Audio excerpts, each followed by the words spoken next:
destroy a thing has the real control of it.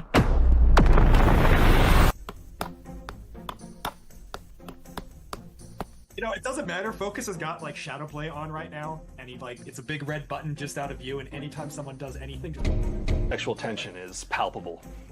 Yeah. But yeah, So why now is turn this this still into on an entire Gen thing. 1? It's just that Bravo Nut We're fans both love you so tall. much.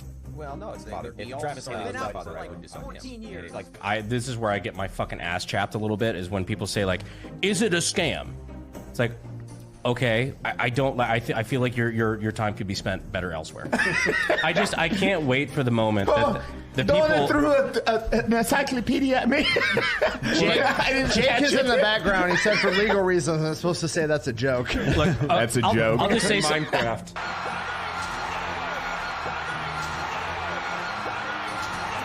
It shifts a little bit more than M-Lock. Is that a PDP? Actually fucking happened. This fucking happened. 1 in 6 wounds from a handgun is fatal. Sorry I'm swearing so much, but I'm inebriated and excited. Do you look Asian? How fucking stupid are you? What? What?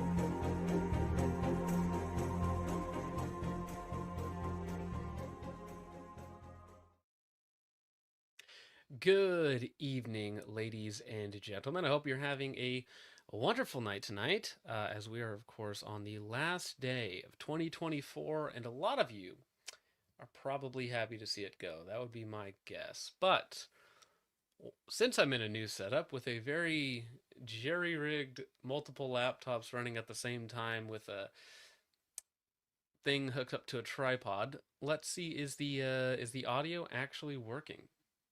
Hello, hello, hello. Is the audio actually working? David Monte says that was quite the intro. Yeah, so I just decided to kind of go back and look at some of the last greatest hits of 2024, and there were some absolute bangers. I left out quite a bit. I could have put a lot more in there, but I was on a crunch for time as I'm on vacation in the communist state of Washington. Can't hear me. Can't hear me. Audio is crisp and clean. Fantastic. Thank you. Thanks for lying. All right, so we're working. Is it okay? Does it sound like it should? 5x5? Can we get 20 Indians instead of you? Yeah, so actually, that is the bad news.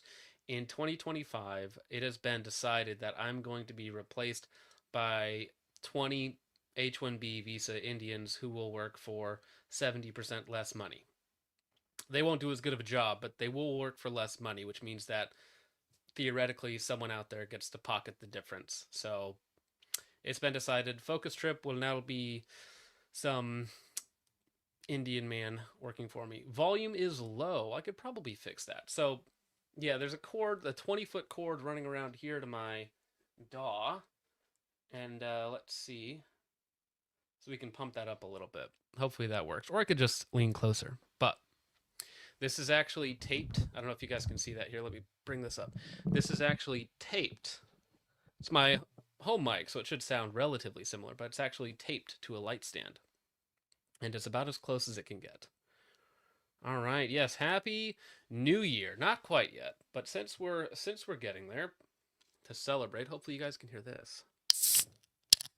Oh, the sound of happiness being unlocked. All right. And with my luck, I will probably spill that on myself at some point. 20 H-1B Indians in a trench coat. Yes. Could we get one ticket to America, please? Durgash trip. Yes. All right. Let's see here. The volume is low. Yeah, my bad. I might just talk louder. Let me go to here, too. I can probably bump it up in StreamYards as well. So we'll put it at like 156. 156, that's where it's at. Yep. All right, so before we get... No, I'm in Washington State right now, so it's only 8 o'clock here. I have 4 hours until the new year. We're sending the rest of you guys there first. So, I still have 4 hours to go. A trench grenade desk pop. Yeah, that's always fun to see people handle guns with their computers and wait for it to go off. All right, let's see. Andrew Vachon ending the new year on a high note, says for $9.99. Thank you very much, sir. I hope 2025 is a much better year for you. If you don't know, Andrew had some sad stuff personally happen to him, so I do hope he has a better 2025 than the end of 2024 for sure. Says this oughta be fun. Well, I think we might even do some invites towards the second half of the show, because I really do just want to talk about the year in review, what's coming in 2025, and of course, some of the best and worst. Exactly. Chuck McGill says, goated Andrew. Absolutely, yeah. I'm in Washington State, which is where my family is. So this is actually my father-in-law's house that I'm at. My family is out in the living room. I got 3 kids, my wife. All their families out there singing Christmas carols very badly. But Bruce, my 4-year-old, loves to sing. He doesn't remember the lyrics at all, so he just repeats the same lyrics over and over again. So, very entertaining. All right. Let's see. So, let's start off on a high note, shall we? This one here might be a bit of an odd one. Let's put this one up. Make sure that it's on the right one. I have 2 laptops that are currently in StreamYard, so I should be able to, with the click of a button, show you what I want to show you. All right. So here we have the SoFit channel, and this is a high note because all this guy does, if you read the description, he says, I'm not any of the guys in the videos, each video, blah, blah, blah, and then he links them. So all he does is repost like Matt Pranka, Chris Palmer, Ben Steger, a bunch of other guys that have really interesting, useful information. And a lot of this stuff is things that you can't find anymore because it's either from an Instagram live that's been deleted or it's somewhere else. So usually pretty short clips, but occasionally he'll have like the full like 50-minute or hour-long video or whatnot, but really good clips that are insanely hard to find anywhere else just because of the way that Instagram works, right? And so it's kind of a repository. If you're looking for good info, SoFit's a good place to go. Now, let's see. Some of the top channels 2025. We have Ben Steger, great channel. It's not quite the training and instructional that you might imagine coming from the best or one of the best shooters of all time. He kind of is a little memey at times, but he also has his full, if we just look up training here. Let's see. So he does have all of his like training videos and whatnot, but I wanted to see, let's see a class. As I type one-handed on this. Yeah, so he has all of his class videos, so if you want to watch a full Ben Steger class, it's all on YouTube, free to watch. As you can see, I've watched a good chunk of some of them, because they're good to dry fire along with. I think that's a big help. Ben Steger is the GOAT. Indeed, I might, if I can swing it, early 2025, I might see Ben Steger and Matt Pranka live. But I haven't talked to Ben about it yet, so I need to see if I can actually do that. But a couple other things have to fall in line for that to happen. But that would be really cool to happen early 2025. All right, let's go here for a minute. This is approximately a year ago on my channel. The first video of the year is actually me making fun of a brass facts section from primary and secondary. That's kind of how I started out the year, was doing these little meme clips. And that has has kind of changed the direction of the channel a little bit this year, is you'll see more meme videos, silly videos come out where it's just either making fun of somebody, responses to somebody, or just like good-natured fun. Because most of the people that I make fun of, I like quite a bit. So it's funny that last year I ended making fun of brass facts on a phone call, did some memes with Hop as well. Let's see. Oh dear, there's lots of bad stuff in here as well. The Foxtrot mic FM15, that thing just never worked.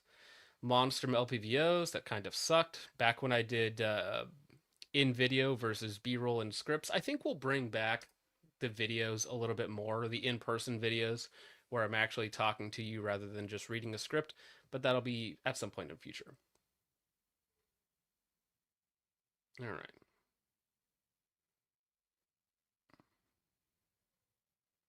Well, Icon Tactical says, I'd rather have Mike Tyson bite both of my ears off than ever watch The Yankee Marshal. Yeah, I haven't. It's been years since I've watched a Yankee Marshal video. Never been my thing, fortunately.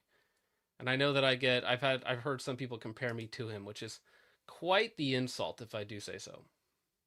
Let's play this. All right. So moving up a little bit, you can see we kind of went through a phase similar to what Hop just did, where we had the Caracal, I had the 11.5, I had the Sig 516, I had the BRN4. I had basically all of the main quote-unquote new piston rifles out there. Of course, now I've had the Jackal.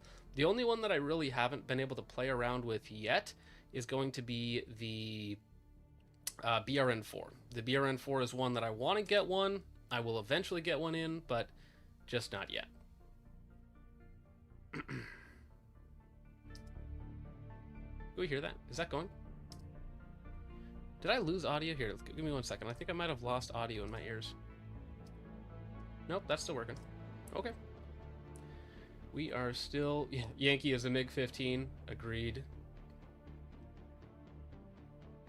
Alright, bring back FPS Russia. Yeah, maybe. That's something that's possible, for sure. He still does his PKA. So if you want to watch him on there, you can definitely do that. Alright, moving along. What else we got that's terrible that I did this year? Oh dear. This arc exploded. This was the biggest arc for sure of the channel. We of course were doing things with the 14.5-inch 6.5 Creedmoor. I think I had a couple build videos on it and like taking it out to 1,200 yards, which was fun. But the biggest direction change for the channel was my video where I made a little bit of fun of a man named Mike. And this unintentionally led to some very interesting happenings of late, as some of you are probably aware of. So, let's see, this was where I had a Jackal. If you guys don't know, I still have the Jackal. I'm still shooting the Jackal, unfortunately, and it is out of spec. The top rail is not Picatinny. It's, you know, there's a variety of joke names you could call it. It's not particularly good. And yeah, there were some videos by Mr. Mike Jones, who has very positive opinions on Palmetto State Armory products that he's also financially entangled with through AAC supplying all of his ammo. So, you know, he tends to be fairly positive. I think he just did a video on the Crank as well, which is their 5.56 AK, which is also kind of a waste of $1,000. Kind of like the Jackal, they have lots of issues with firing pins and bolt deformations and all of this sort of terrible things, but he tends to have a very positive opinion of them, and I made fun of him for it. I also made fun of him for being in Leviathan Group, which I believe at this point in time he left Leviathan. Now, if you move along slowly, actually, I think this is where did we start doing lives? So this was back about that time.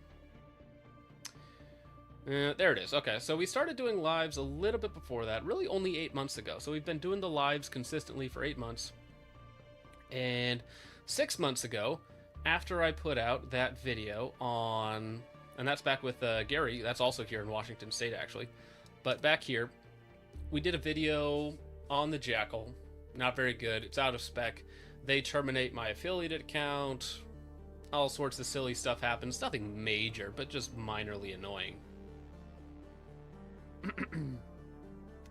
But that all happened, and that started the road of me versus PSA, I guess you could say.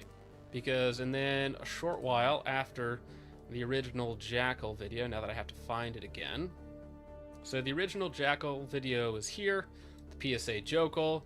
I have my initial thoughts video on it, not just going over the fact that the Picatinny top rail is out of spec, and then the Palmetto State Armory and the used car salesman effect, going over how they treat their affiliate accounts, how they deal with other YouTubers, how they try to silence people who go against their narrative, cease and desist that they've sent out, banning people from buying products from them. This just recently got settled, but I'll go full screen for this. This just recently got settled, but recently I bought a couple things from PSA because they were a good price. They weren't PSA products, and they decided to take my money and never ship them. So I had to file a couple of chargebacks against them because they again decided hey, we don't like this guy. We are not going to ship him anything, which is fantastic. So we got some new stuff coming up on that in the new year, but that's all been settled. I got my money back. They kept the product. Just PSA being PSA. So that happened, but that just recently got settled. So I haven't talked about that much up until now. All right. So that was the PSA video. More meme stuff. We get the LMT, which was a fun video to make. The LWRC M6A1G, which is another old piston rifle. Fantastic. I shouldn't say fantastic, but it is. It is fun to play around with. Then this starts right, where is it?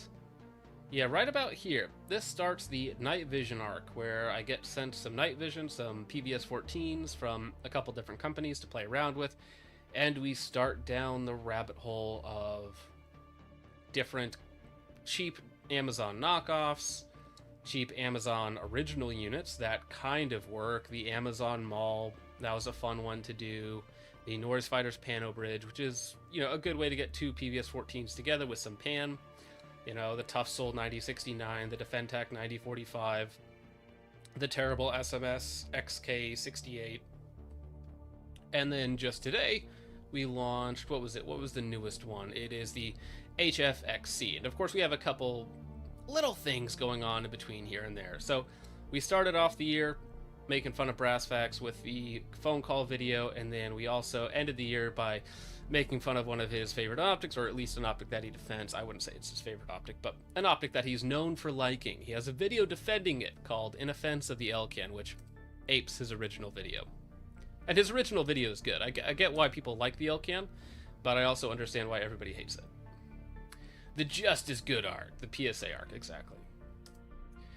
Yeah, I haven't tried any of the new PSA stuff, so we can kind of talk about that. Let me pull this up. Because PSA recently got the Jackal 308s running. I have not actually seen someone review one yet, but in theory they are up. Can I share this tab? Go away. Jeez, I hate all these pop-ups. Essentially, let me pull this one. So the 308 Jackal is technically alive. Do I think it is any better than the 5.56 Jackal? Absolutely not. If you're looking for a cheap Scar alternative that's half the price, maybe, but I don't really love the Scar. And so here's an area where the 308 Jackal might at least be a good value for some people, is because if you look at like the B&T 308, it's like $3,000 to $4,000. If you look at the Scar, it's between $3,000 and $4,000. If you look at some of the other piston 308 rifles, they're all $2,000 to $3,000 plus dollars, right? So something that comes in at about $1,500, maybe that's attractive solely from a price perspective. Would I believe in it in anything else? No, not really. The Colonel, yeah, I know Nut and Fancy hated the B&T 308. I did watch his video on that. And I get why he doesn't. It's a heavy rifle that's not particularly accurate. Let me pull Richard in here. Hey, how is your evening going, sir? It's going wonderful. Just listen to Florida Man Magda out my window. I bet that is absolutely crazy right now. Oh, it's wonderful. Zacatella says, just buy an XCR. Those are also pretty expensive, but I would wager a little bit better. Randy says, I don't think that Scar owners shoot their guns. Probably true. So the Jackal 308 makes sense. Again, makes sense is weird, because if we just say that nobody shoots anything, then like very little matters, right? We don't have to care about accuracy or reliability. It's like, it just looks cool, right? Which is what a lot of people tell me about the Jackal. It looks cool, so they bought it. So they don't care, right? And if that's your only criteria, is the fact that it looks cool, well,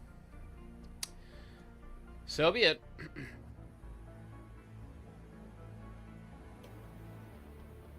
Just have money and you won't be poor. Very true. Very, very true. All right. Yeah, so back to PSA. I have heard positive things about their M110s and the the Mark 12 knockoffs, whatever they're calling them, I am slightly skeptical as to their actual quality. But during testing with one of the rifles, they did 5,500 rounds. Stay tuned. So usually when I see that, it's like, we tested ours for 5,000 rounds. It's like, you got one hand-picked example, you know, in a very controlled environment through 5,000 rounds. And you said to yourself, well, nobody else is going to shoot these that much, so therefore it doesn't matter. And I'm sure they recorded all 5,000 rounds of it and will be posting the video. Well, that's the thing, right? It's like, even with their AKs, they're like, hey, we shot 10,000 rounds through it, it's fine. And then somebody else can't make it 1,000 rounds without getting the bolts starting to deform. It's like, somebody here is lying. I mean, at least that's my thing on it. Mike Honcho says, is one of your New Year's resolution eating ube cheesecake in 2025? Yeah, if I go in March, if we end up going down to Texas to the Alpha Tactical guys, Mars Triggers guys, we'll have some ube cheesecake. I'll order some. Yeah, so Tactical I can't even read that. Thumaturg says, didn't Botkins have 3 M110 sent to him because they kept having problems? He did some... Actually, I don't even know if I'm allowed to say that. He had some, and had various issues with different PSA products, which Lucas is actually going to be doing...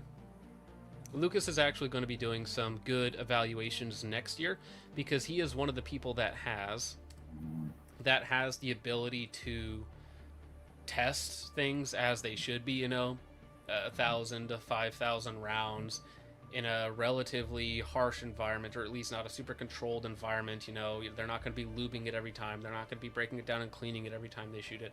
So it's going to be much more of a, like, real world, like, civilian ownership perspective, like, if you shot this for 5,000 rounds or whatnot. And that's where you see a lot of the problems happen. Like, that's a big Jackal, if. Well, right, on their well, they're only going to be doing a few items. They're not going to be doing... That's the thing. Even for them, they might be doing, like, 10 to 20 different evaluations next year, different firearms, different components, and kind of seeing how everything shakes out. If we all had, you know, 5,000 rounds ammo budget, that'd be fantastic. But not all of us do. Weekend Gunner says, the engineering sample passed the test. Exactly. As soon as you get one to pass, you just keep rolling it along.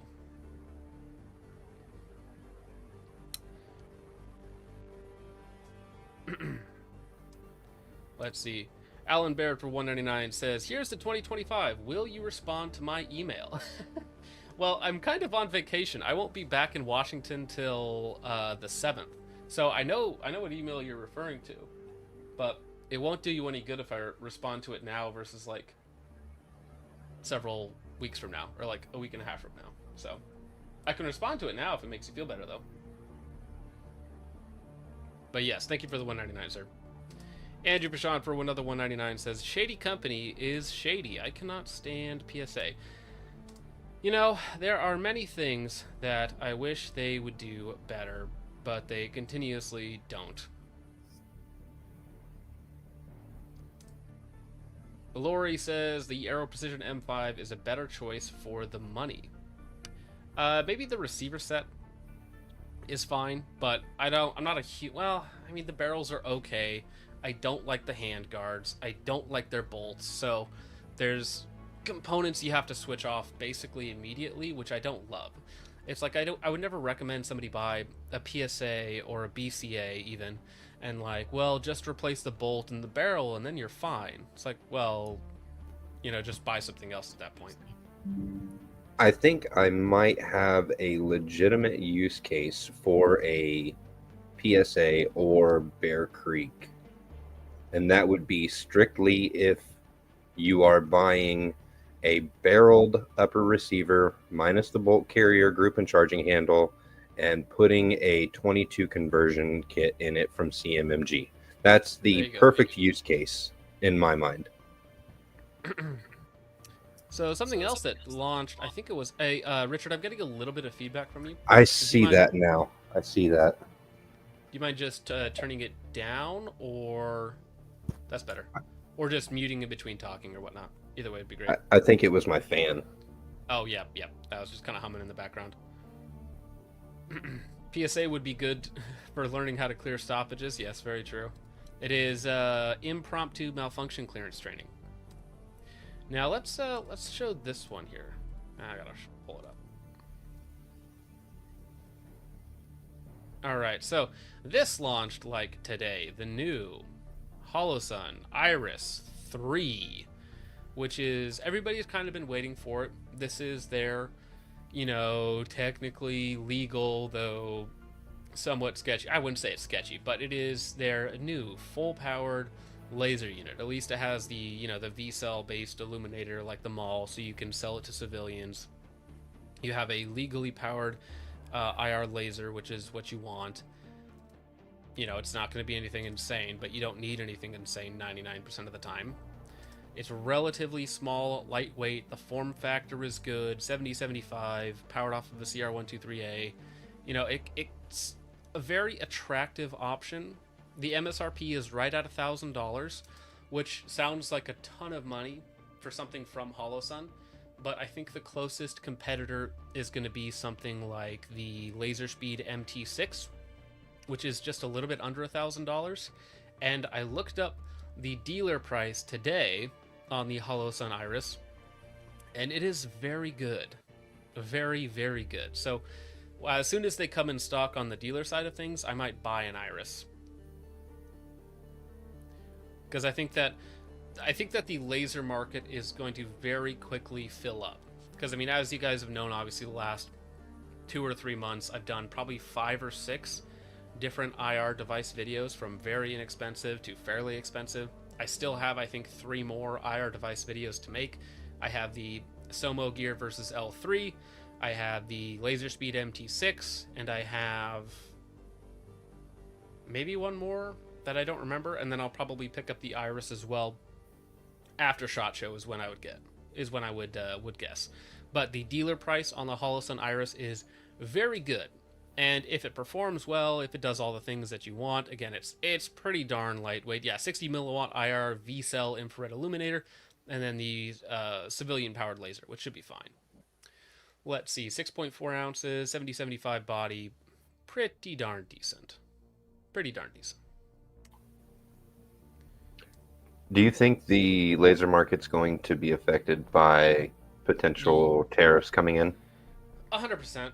100%. It will, because is there even an American, other than L3, is there an American-made laser? Because I'm pretty sure all of the competitive good options are going to be coming from China. Pretty sure. Yeah, so Logan sucks at shooting. I can tell you the map is at 960. So I think the lowest you will see them is 960, unless there's some sort of, like 10% off sale, 12% off sale, something like that, right? So you will be able to find these for under $900 at times.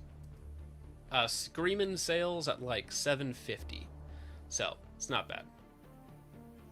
Yeah, and the tariffs themselves might also just be threats. You never know if they're ever actually going to come in. So Wilcox, Radixy, are they all made in America, though? Are all the components made in America? I don't remember if they are. But they're also $3,000 to $4,000, so... Which is actually funny, because if you double the price of the Iris, then you actually make the Raid and the Maul much more competitive options.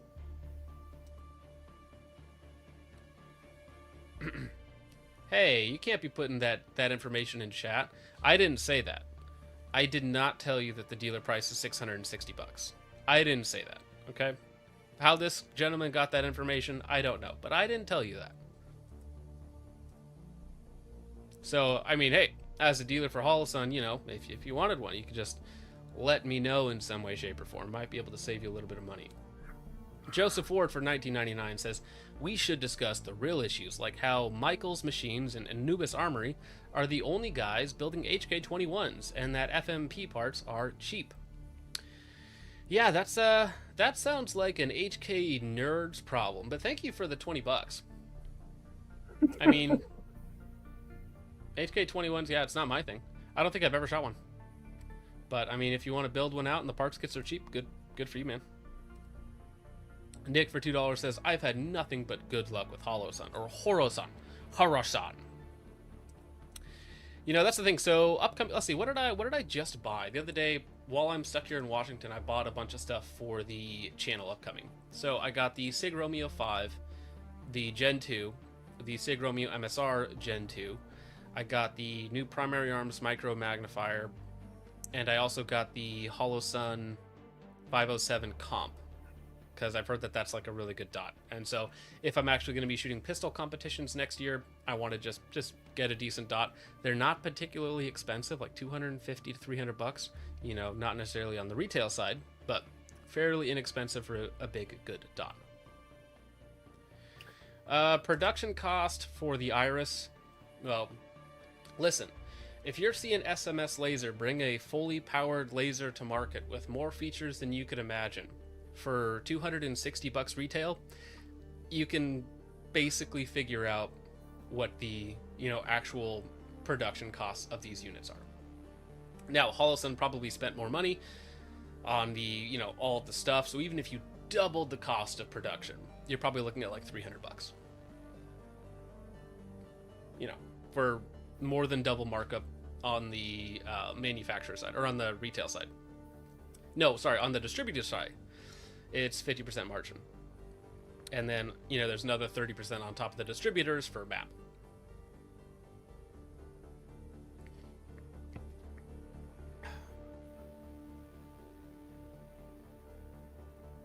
This is base. We'll talk about this in just a second. All right. Did you hear something playing? Did that play in the background? I've been hearing the music playing the entire time. Weird. Why don't I hear that? Is it too loud? Tell me if it's too loud. No, it sounds great to me. I think it's fine. Maybe I'm messed up here. Realtek audio? No, that's right. Weird. I wonder why I personally can't hear it. Okay. It's the Halo, right? This, I just switched it. It was the Mars theme. Well, because I didn't hear it, so I was just wondering if it was actually playing or not. Yeah. No, you're good. All right. Yeah, so George Devaney says, my New Year's resolution is saving for night vision instead of buying dumb gear that I barely use. Well, I think that is a very, very good idea, because I was definitely the guy for the first 3, 4, 5 years of being into guns and doing YouTube stuff, where I wasted thousands and thousands of dollars on really dumb stuff and testing out really dumb stuff. So if I had actually been efficient with what I really wanted and kind of, you know, just drew out a list. Here's my top 10 priorities. How do I get to these? Well, I don't get to those top 10 items, top 10 priorities, whatever that may be, by doing all of this dumb stuff over here that I wasted, you know, months and years of time playing around with. So have a goal, figure out where you want to be, what you need, what you know, what's really worth your time and worth your money, and go after those things rather than a bunch of meaningless junk. And that's not even just for, you know, material items like this, but life goals and stuff like that. Yeah, speaking of buying meaningless junk or just wasting money, I picked up something just because I thought it would be kind of fun, kind of memey. I was going to put up a video on the Clips channel if it was all right with you, but it's bad. Like, it's so bad. I can't even film anything with it. It jams every single shot. Wait, every single shot. Ivor Johnson 12 gauge. Right. I fired maybe 30 rounds out of it, and it jammed every single shot. By the time it was done, both sights were falling off. The trigger pins were walking out. It is quite possibly the worst firearm I have ever laid my hands on. It is absolutely atrocious. Yeah, it doesn't sound good. That muzzle device is falling off of it. Everything's falling off of it, and it's got like 30 rounds through it. Don't buy. All right. So we just did this video today. I think I launched it this morning. I actually had to re-record the audio in this room last night at like 2 o'clock in the morning or something. Is the SMS laser, referring to the HFXC, which I hate their naming convention, but that new laser, is it worth getting? It's a really good option for under $300. However, SMS Laser, being the weird people that they are, they're like, oh yeah, we know this problem, that problem, that problem, that problem. We're going to fix all of those. So why would you buy the unit now that is going to have all the fixes implemented? Unless you have to have something right this very second. I mean, which you probably don't, right? So why wouldn't you just wait for the same price, or roughly the same price? You're going to get a much better unit in a couple months. So for me, there is absolutely no reason to buy the SMS Lasers HFXC at the moment. And the existing ones will probably drop in price. Yes, it is. Well, so they've already shown off that they're doing an 18650 battery. That their guy showed me the drawings of the new Switch that's going to be way better. So it's like, my unit is fine, and I'll continue to use it. But if I had a choice between, hey, would you want this ergonomically inferior version or the better version, I would only ever choose the better version, right? Because if you think about something that you're going to be using for years potentially, right? Why wouldn't you just wait a couple weeks, a couple months, so that you can have that long-term benefit, rather than wasting $300 now and then buying a second one later and then wasting another $300, right? When you could just wait. Andrew says, yeah, don't buy a PSA every month. That's what I was doing for a little while. Says, buy night vision from me. Yes. Big Slice for $4.99. Thank you, sir. Says, very off topic, but thoughts on POI shift in the new Arrow Mod 4 handguard, since your large reviewer didn't catch it. Are we talking about Lucas Botkin? Are we talking about him again? Did he do something with the new Mod 4s? So I read a write-up. Actually, I think that was posted in the Discord, Richard, of the different handguard shifts and deflections, you know, with a set load and whatnot. And the new Mod 4s from Arrow Precision actually were like number 4, like really high up the list. They did really good. They beat the BCM, MCMRs, they beat a bunch of other like well-known rails. Now they're very expensive. They cost almost as much as a Mark 16 rail. So, but they did perform, at least in that one paper that I read, in that set of tests, they actually performed very well. Now again, the problem with Arrow Precision is I had somebody send me a rumor like, hey, did they go out of business? Because apparently like everything's out of stock, which everything is out of stock on the dealer side for sure.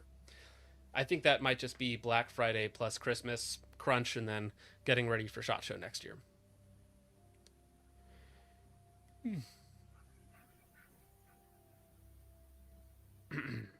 Am I still getting feedback?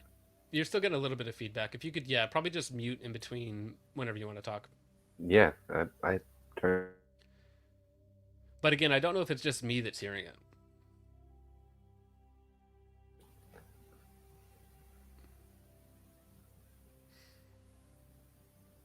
All right, Aaron Matthews for $5 says, honey, should I wait for PA to do the GLX in FDE or just get the SLX? My TISM is really bad. Red dots look like jellyfish.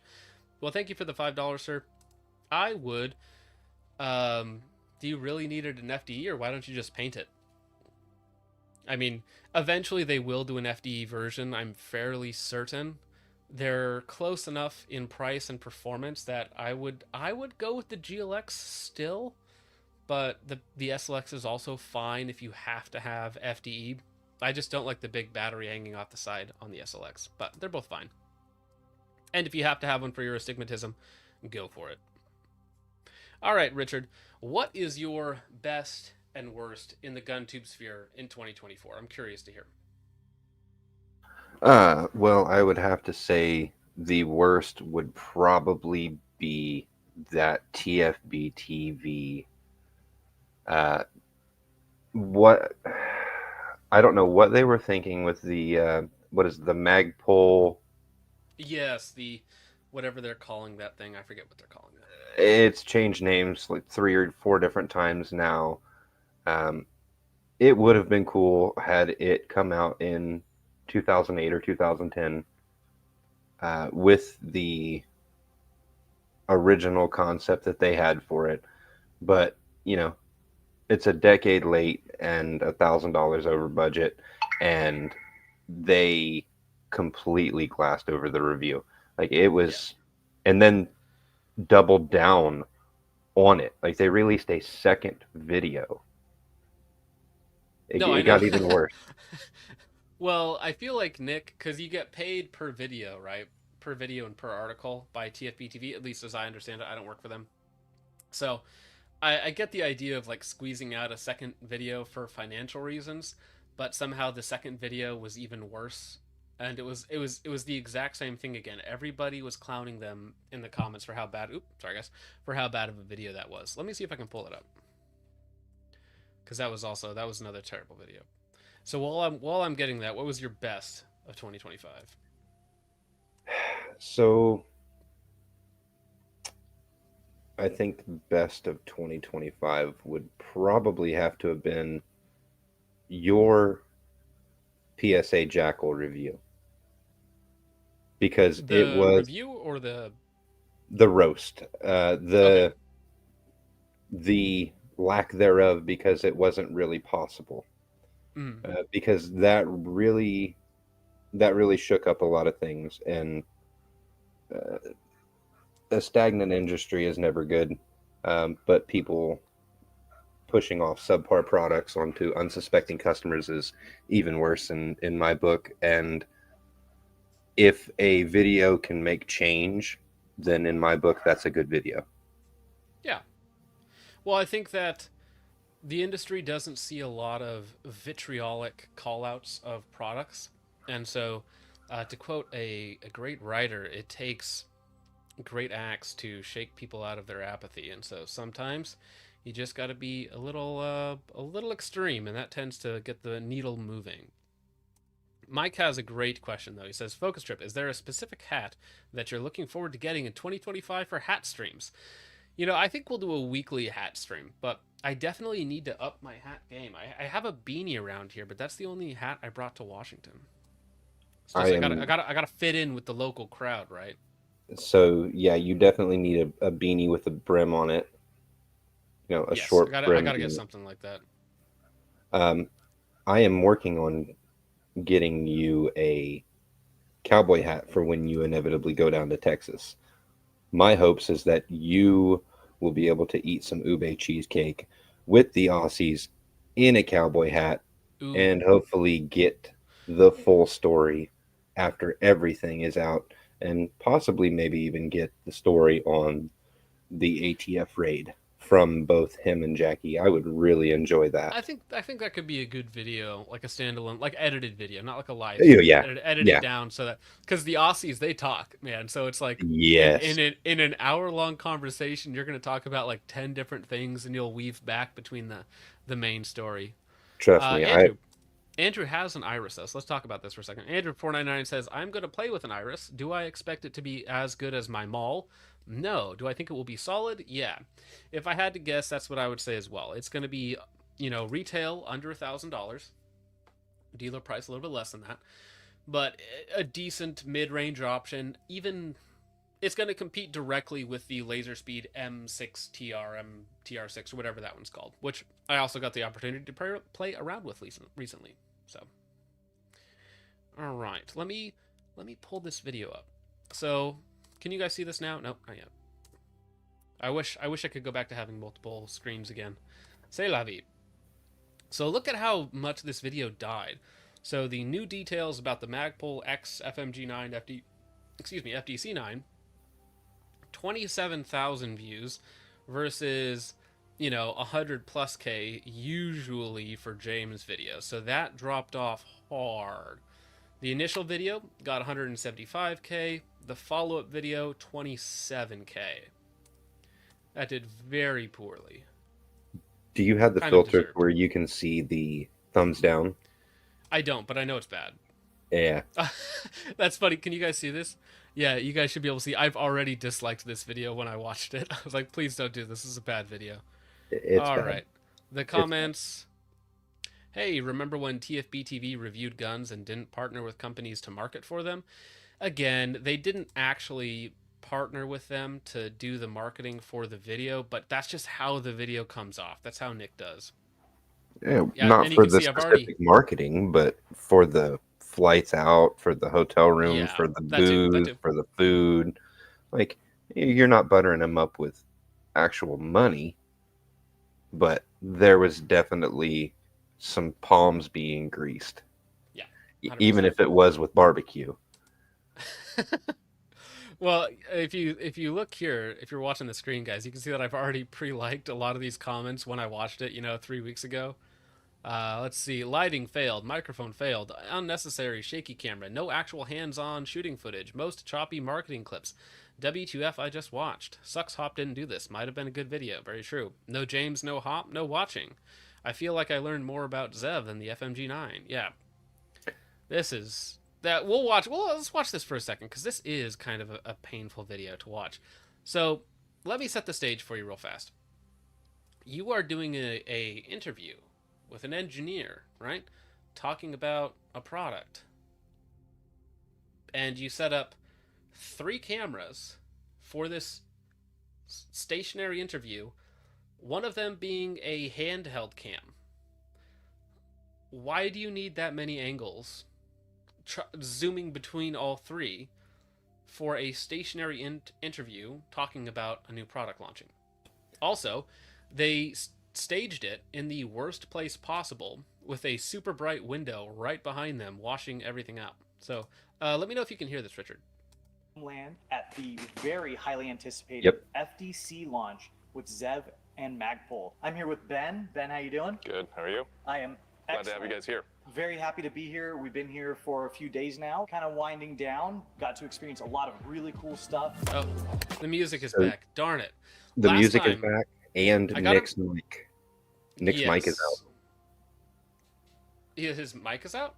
Yeah, if you go back and you listen, the lab mic is only on one guy. Yeah. It's only on the guest. Ouch. But no, last time we went over this video at the end of that 3-hour stream. You remember that? It was the first video. Yeah, no, I got hit. I got hit on one of the songs for that. So thank you for your song choices, TFB TV. Well, I'll just talk over it because it's trash anyway. Yeah, it's your generic lo-fi. All over the place. But before we dive into that, let's talk about you a little bit. What exactly is your role at Zev? So I am the marketing manager. So look at the cuts between a handheld shot, the wide shot, crop, handheld, so I am the back to the other guy. At this point for Zev Technologies. Okay. Zev now being part of the Silencer Co. Correct. family. Yeah, right? you got it. What drew you? Back to the handheld shaky cam. You guys, I don't want to watch the whole video, guys. We did a video response to the other one. This one is not nearly as needed, but I agree. One of the worst series of videos of all time. This was a continuation of the first video. This was all filmed at the exact same time. He just couldn't fit it into one video, apparently, because of all of the B-roll in the first one. I don't know. Well, again, I get the idea of stretching out if you're getting paid per video and it's something that people want more, like imagine having the shooting footage, like hypercut montage, cool one, where it's very surface level, and then you have like the Isaac Botkin really detailed in-depth analysis of the product, and having those as 2 separate pieces for 2 separate types of people, right? Because the normie's going to want to see all the shooting footage and all that, and then the more nerdy guys are going to be like, well, how does this thing actually work? How do they do this? What's the idea behind it? All that sort of stuff. So I could see stretching that out into 2 different videos, but that's just not what happened. It was like you have bad fluff piece video with cringe editing, and then you're like, hey, let's make another bad fluff piece video, but stage it like an interview and still do the cringe TikTok editing. Yeah, you remember the thing that we did earlier, the thing that everybody hated? Yeah, let's do that, but worse. Again. Oh, dude, imagine. Well, so that's the thing. He could have responded to that by just putting up a regular interview, right? Cut out like 90% of the edits and just do like a straight up interview about the product and company, and people would have liked that quite a bit more. A single shot, wide angle, both guys in the camera talking back and forth. Yeah.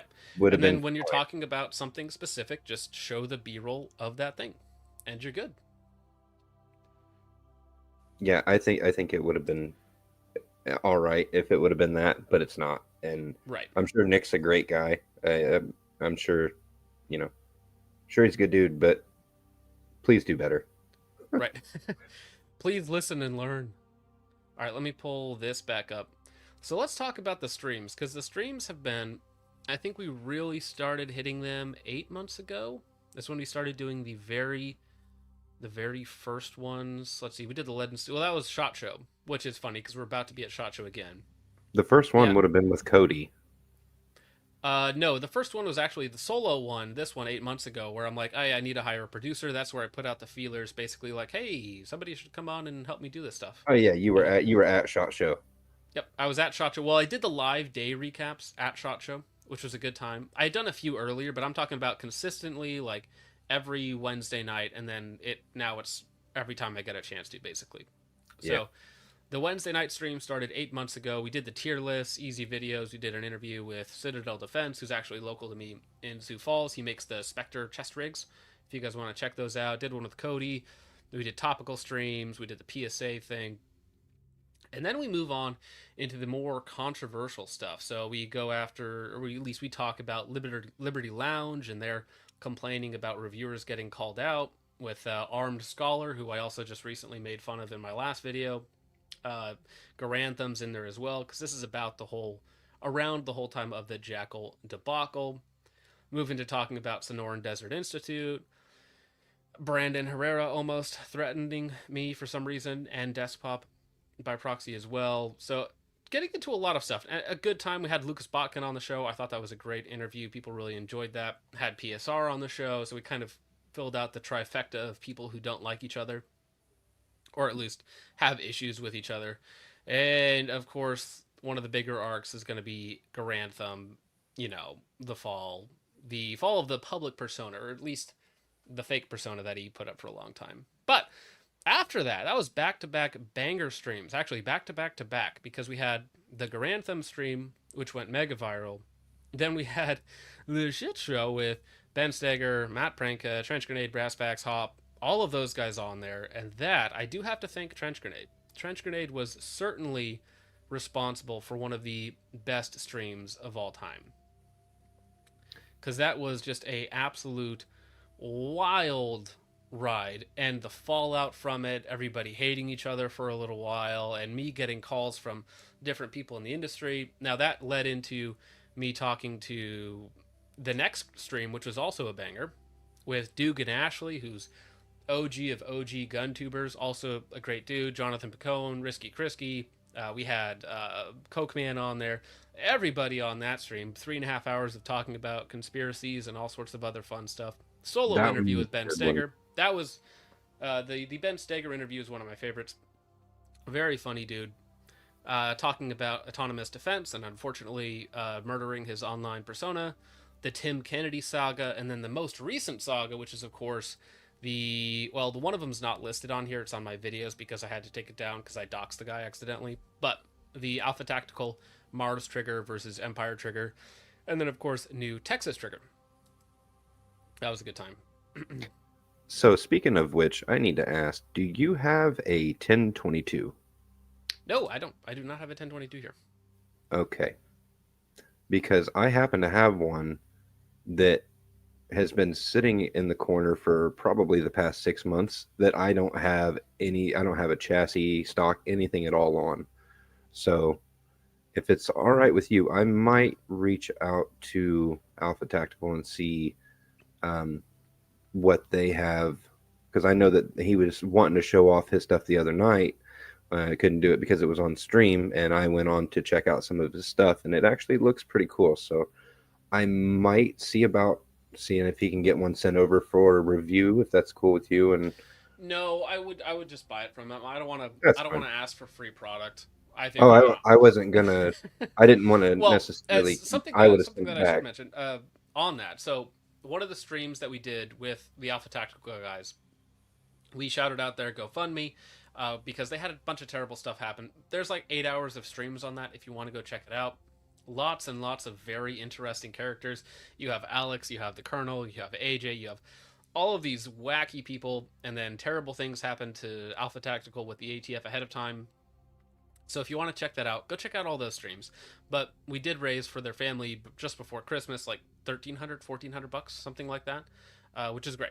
So I want to thank you guys. You guys did that, not me.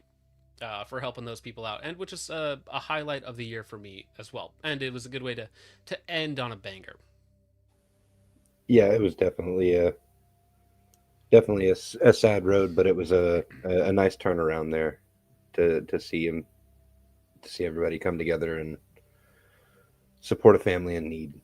Yeah, 100%. It was a real tearjerker to listen to the actual story of it and what happened with his son. And so going forward, I know that so if you're, again, this is more Alex and Trigger Empire stuff, but Alex and Trigger Empire are going to court on January 9th. So we might actually be getting an update on that fairly soon. So because it's state level court, it should be accessible. We Like, should be live able stream it? Yes. If it was federal, we wouldn't be able to. But I think that it might be accessible since it's state level. I will have to check into that. And I'm working on hopefully getting a lawyer or law tuber to come on and Ooh, that would be really good. maybe- I'm sure I could find somebody to help us cover that. That would be really good, actually. I was hoping to get Andrew Bronca, law of self-defense. Yeah, yeah. And he's extremely knowledgeable in other aspects of the law, but I think he would be a very good one to get on. Bronca, if you're out there, if you're hearing any of this, if you're listening, or if you watch it afterwards, we'd love to have you on. You know what? It would be actually, you're saying Pranka. It makes me think of Pranka. We should get Matt Oh. Pranka on that as well. I think he would love that. Bronca with a B. Yeah, I know, but it sounds like It sounds like I'm saying Pranka. Yeah. Let me see here. All right, so that was really most of what I had for this first part of the stream. And so just talking about the new year, or the year that has been, what's going to happen early next year. More streams, more videos, SHOT Show coming up. Very, very exciting. Mr. Thumb will be there. I will be there. Will we chat it up at SHOT Show? Probably. See how the man is doing. Will he make it out of the lounge? Well, no. He has booth appearances, so he has contractual. I think he's going to be at the Primary Arms booth. He has a contractual obligation to be there, so I might be floating around at the same time. You never know. So he'll be there. A bunch of other cool people should be there. I'll probably meet up with a half dozen people or so. We'll have a good time. But that's what's coming up in the near future, is more streams, SHOT Show, videos, all sorts of fun stuff. I have like 6 videos that are on my computer at home to get done. And hopefully, if I can swing it, I can hopefully get to hang out with Ben Steger and Matt Pranka live before SHOT Show. But that's if I can swing it. So, do you have something else coming up? Am I forgetting something that you remember? No, I just remember you had teased something in the past on another stream about something coming up this year, hopefully. Well, it's the last. I got 3 hours left of this year. I don't have anything else planned for today. Yeah. I technically type it in the private chat if I don't remember. I wasn't made aware of it. I was kept in the dark on it. Oh well, what did I allude to? But technically, it is now 2025 for me. Well, for you, yes. We're on You're in Florida. I'm in Washington right now. So, oh yeah, Happy New Year to the East Coast. Exactly. Did you have somebody there with you, or just kiss a 9mm? My dog. Ah, nice. Well, fair enough. Somebody just asked a question, and it was about the Gundies. Yes, we will be not at the Gundies, but I think we're doing a counter stream. Is that what you would say? Like a Real Gundies 2024 edition? Something like that. I think we'll call it like the Real Gundies Awards or something like that. And it will all be audience participation, you guys voting the best and worst of GunTube, which I think should be fun. I'll need trophies submitted to be awarded in the form of memes, of course. Yes. 2025 is officially here. So, the channel's been doing really well. I think the streams and mix of streams and videos has been fantastic. 2024 has been the best year of all time, the most growth, the most impact on the industry, you know, some positive, some negative as well, you know, because it didn't do everything perfectly this year, but 2025 should hopefully be maybe a little bit more focused, no pun intended, and yeah, keep going. Keep moving forward. It's Quantum, I see you in the chat. You'll probably be interesting to get on stream. I am going to, despite my better judgment, I am going to send an open invite to my Discord, which is fairly small. So we will see how this goes. But there is now an open invite in the Discord to this stream. And we can talk about your personal best and worst of 2024. Actually, Jonathan Picone was just texting me, so maybe he wants to hop on here and give his best and worst of 2024. Randy Reviews It. He was in the Discord a few minutes ago. He said he would hop on and even come on camera. So can if he wants. I'll let him talk.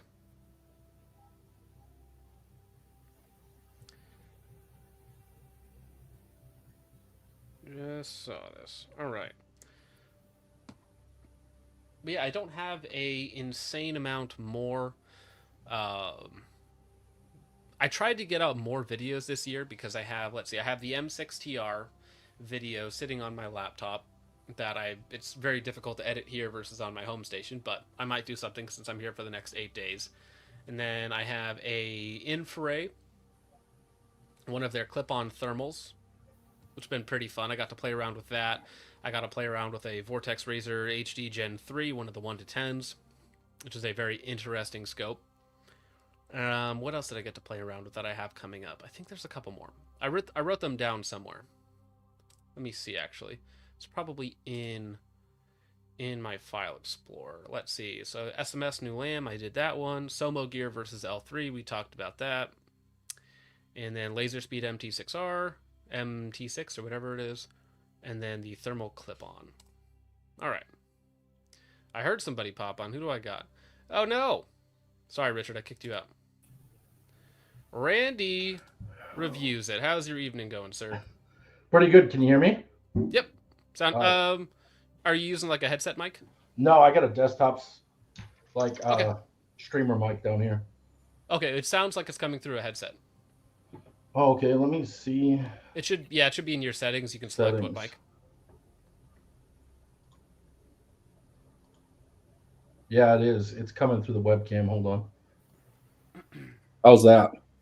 a little hot. Oh, that's better. Much better. Oh, clear, but a little hot. No, it's fine. All right, so best and worst of 2024 for you, sir. Best is definitely Langdon, the LTT Compact Carry 2. The GSD that I got, I love shooting that gun. Mm-hmm. It's like the most fun ever, for me at least. Worst, I just hate comps on everything right now.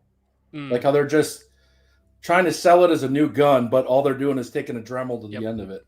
100%. So, yeah. Well, it's the cool thing to do now, right? Because it started with the Roland Special, but now everybody wants like the integrated comps. Like what is it, the P365 Fuse, or one of those where it's the integrated comp, and you see that now, like the Canik TTIs and all the other stuff where it's like, hey, we're just gonna throw a comp on it, charge an extra $500, and people will buy it.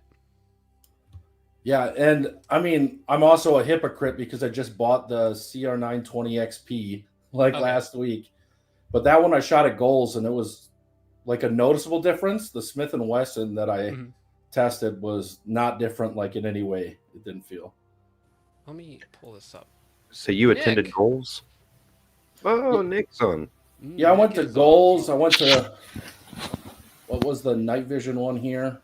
I'm trying to remember what it's called. Naughty After Dark. I went to PSA Gathering. I went to, there was one other one. Can you guys hear me?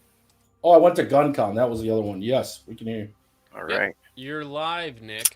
Try to keep your gamer words to a minimum. I will not use any big gamer words, but I just wanted to jump in because it's probably the only time I will ever actually be able to. So, well, hey, if people enjoy this, I think I would just do it the end of every New Year's, basically.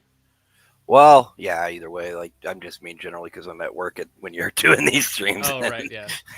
Unless you guys want to hear the sound of like, basically sounds like a buzz saw, like multiplied by 50, you know, just hogging through steel all the time. You're not going to want to be anywhere near me with a microphone. But yeah. Machine shop ASMR. Oh yeah, except it's awful. Yeah. Not the kind of ASMR you want. All right, Yeah. so you have a YouTube channel, and you just uploaded today a bunch of PDP stuff.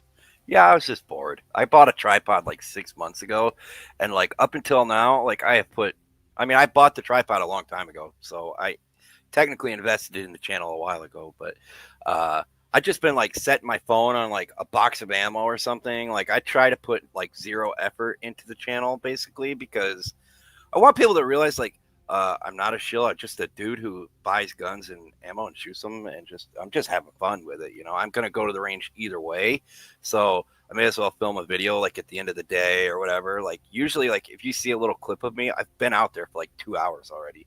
Mhm. I pretty much go every weekend just because it's fun, you know. Hey Nick, so since you got the tripod, will you be setting up some time-lapse machining videos? Because those are hot. I like to watch that kind of stuff in my off time when I can.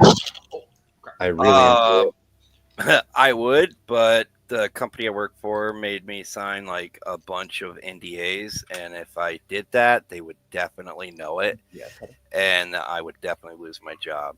You could ask Focus Trip about that. I think he knows. But like, let's not Right, talk yeah, about me and Nick have talked about it. So people in the chat, if you're not aware, Nick is the Pepe the Frog guy in the chat. He's an actual machinist, you know, unlike people that work at PSA and whatnot. So he's very knowledgeable about stuff like this. But also, of course, he can't just, you know, violate company rules and whatnot and do cool stuff for me all the time. Hyper unfortunate. It is unfortunate because I have a great machine that would work for it, but yeah, pretty much all the machine time is spoken for, scheduled out like 3 years in advance. Like it's right, you know, with a few exceptions. Generally, you know, we're working on the same projects for a long time, and then we finish, and then we go on to the next one. There's no downtime ever. So, all right, so we're getting more people added in here. Nick, best and worst of 2024.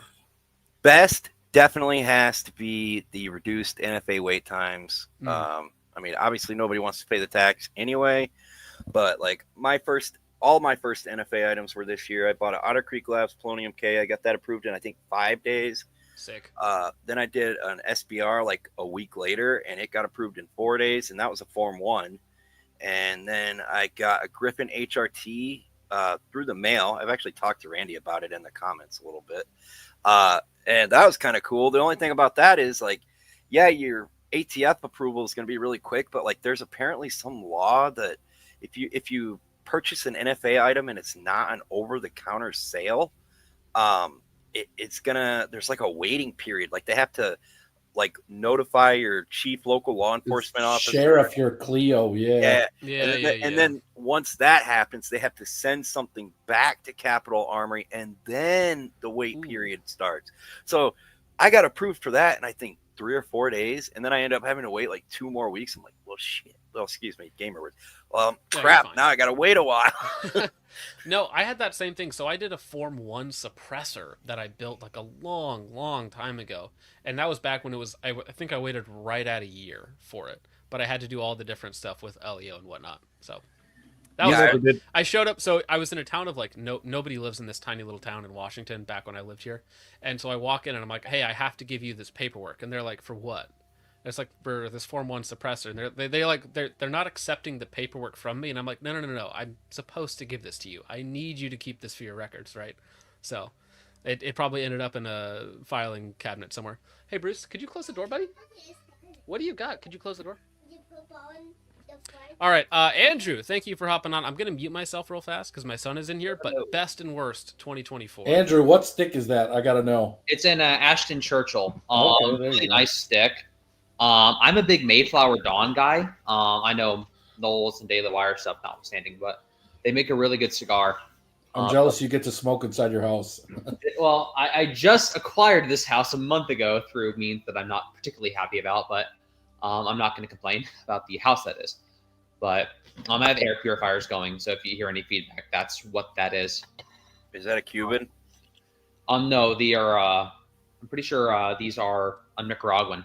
Yeah, dude. I went to a cigar shop not that long ago, and I'm like, dude, sell me a Cuban. He's like, ha ha ha. And I'm like, no, dude, I'm serious. Break the law right now. Like, come on, I want a Cuban cigar.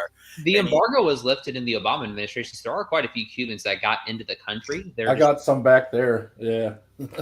Well, the dude just acted like I was an idiot. I'm like, dude, I literally will pay you for it. Like, I know he had them. Like, I could tell by how shady he was acting. But he never sold me one. I ended up walking out of there with a Nicaraguan cigar, and I did not like it, to be honest. Honestly, Nicaragua was kind of the capital of the cigar world. I think Cuba stopped being the premium cigar company quite a few years ago. Then again, I'm 24. I've only been smoking cigars for about 2.5 years. It wouldn't surprise me, dude. They're still driving around like 1950s Chevrolets. I mean, they don't really have a lot of industrial powerhouse going on there anymore. Yeah, I'm not going to say that I wouldn't like to drive a 1950 Chevy, but to only be able to drive a 1950 Chevy, that's an entirely different thing. Yeah, especially because it's probably running on vegetable oil and, communist manifestos burning in the back or something. Who knows? Yeah, that's beautiful. But my best for the year, in terms of things happening, I'm going to have to second on the NFA times. I bought 8 suppressors this year and did 2 SBRs. Huge help. Best video is the LCAN video. I like the fact that I was that as well, because it mimicked a lot of my thoughts. When I first got the thing, I got it because I was a big ACOG guy, and Brass kind of sold me on it having the inline 1X, and I liked that idea. But the more time I spent with the LCAN, the more I just absolutely hated it. And so I'm like, I'm gonna sell this thing, but if I can have some fun and see what someone else thinks about it, might as well send it over. Yeah. So if you guys aren't familiar, Andrew sent me this year. What did you send me? You sent me the Tavor, the Scar, the TA11, the Elcan, the Somo Gear, PEC 15 clone, the L3. Yes, 2 Airsoft clones, and then an actual. Yeah. L3 APLC, so which is Andrew is responsible for a lot of the cool videos that are coming up on the channel. So I do what I can. Basically, if I'm going to get rid of something, actually, the APLC is going to get thrown on a Tippmann M422, which if you're looking for an autoloading 22, probably the best out there. I own 2 of them. I absolutely love them. Recommend them over a 1022? Without question, yes. More reliable, better ergos. I mean, it's an AR-15. I can't grab one because it'll kill the stream, but I have one with a can, EOTech, and a G33, and a Geisley trigger in it. Radiant.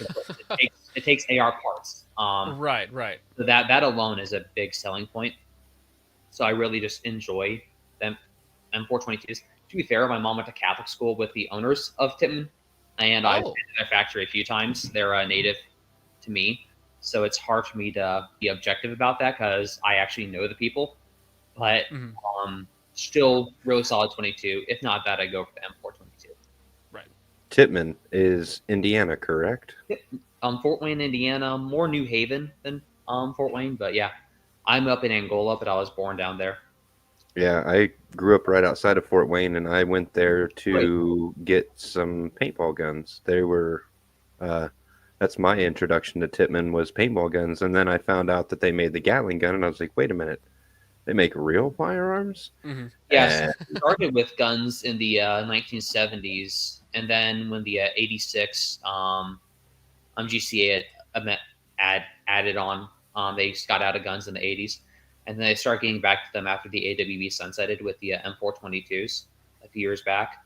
And looking at some of the prototypes I had done and talking with their R&D guys is really cool processing the inner workings of that company. And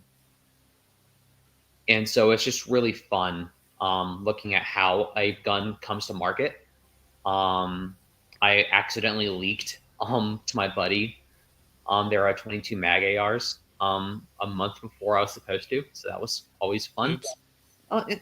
Accidentally. One guy, but it happens. It does happen, and you just kind of forget that, hey, this is not technically public knowledge until it comes out. And like, well, so funny story about that. I have one NDA because I don't sign NDAs anymore, but early on in my career on YouTube doing things, I signed one NDA for a product that has not come to market yet. that I don't think is ever coming to market at this point.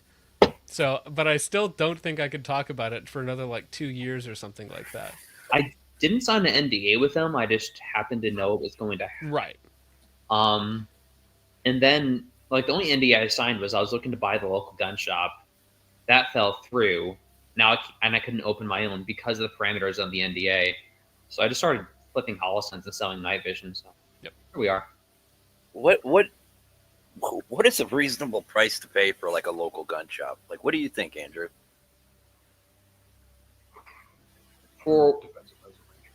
That depends on the size and inventory. When it had a range and when it was a 12,000 square foot facility with 2 ranges, I offered 1.9 million.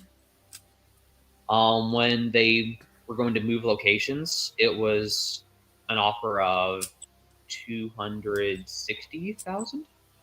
That includes all inventory and everything.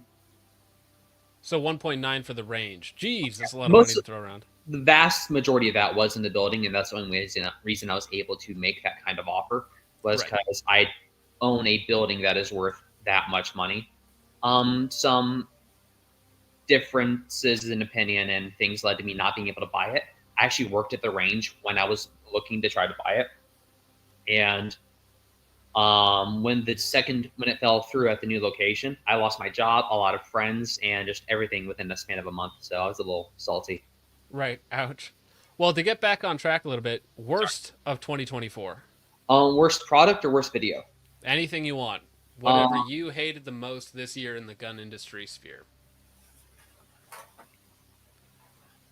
I'm gonna say cloud defense in general, and my buddy. Really? So, nothing against their products. My buddy Ethan is a huge industry guy. He's the one who looks at SHOT Show footage and still gets excited about every single thing on the docket.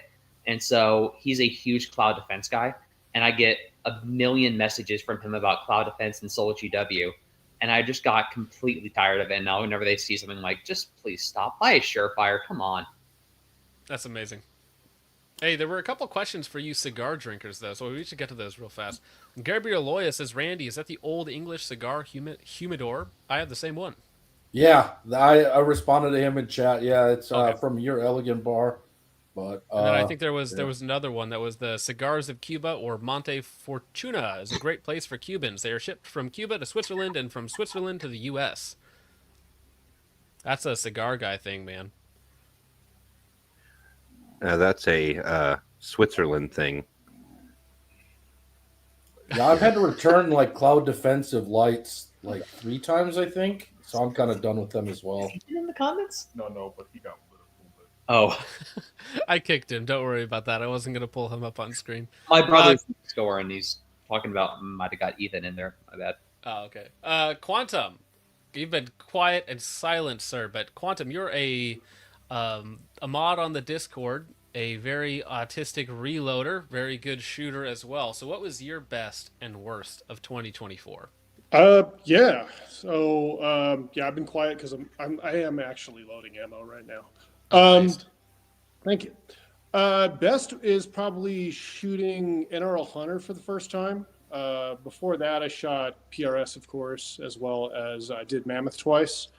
Shooting NRL Hunter for the first time was a interesting experience. It was very great. Excellent event, and I'll be shooting 5 of them this year. Worst. There's some personal stuff, but like just to throw out something that a lot of people can relate to. Lone Star Armory was supposed to release a TX-15 this year. They never did that. That's probably the worst that I've seen. Were you excited for that one? I want to try it. I have JPs as well as my primary LMT that I fire for like carbine matches. Mm-hmm. And I just wanted to try it because, I mean, the gun rocks in Tarkov, so, wanted to give it a shot. Right. Yeah, I mean, that's the thing. We're about to have a SHOT Show coming up, and like 70% of the products shown off there are either never going to come to market or they're going to be so changed from what they originally were that it's kind of worthless. Yeah. Yeah, it's. I do the same thing in my line of work. I'm a civil engineer, and we have conferences and stuff like that. And we just never see stuff come to market. Mm-hmm. Yeah. Logan, sir, what is your best and worst of 2024? Best, I'd have to say I finally got my first chance at competing in a nationals level shooting match this year. I was over at the PCSL match earlier in December down in Nevada. Congratulations, man. Thank you. How did it go? The overall match went very well. I didn't do very good, partly because I was stupid and misread the info on practice score, and for whatever reason, I thought you had to order in some ammo from Superville in for there. So like a dumbass, I bought that and had that shipped there instead of bringing my own reloads for that. Ooh. And due to that, because found out the 9mm doesn't run in my 2011, had a ton of jams, so that really tanked me on that. I just had bad luck, and I didn't do well in general. Thankfully, rifle ammo ran fine, and because my dad went down there with me, he brought some of his reloads as well. I swapped over using those, and those ran fine. Then when I helped staff the rest of the match there, and thankfully everything went very well. So, only had a couple DQs, but all in all, very good. And then, that was your best? What was the worst? Worst? I don't think I'd really call it worst, but kind of most puzzling to me would probably be the 21 Sharp. It feels like it's too little, too late. If it came out like 50, 60 years ago or something like that, I think it would have been better. Although, granted, right, so we're talking about a new cartridge, 21 Sharp. I haven't even heard of this. It's a rimfire. Yeah, it's because with 22 LR, because it's a healed bullet. I think that's the right terminology. I'm blanking on right now. Yep, that's it. Interesting. 22 LR. It's the same. The bullet is the same diameter as the case.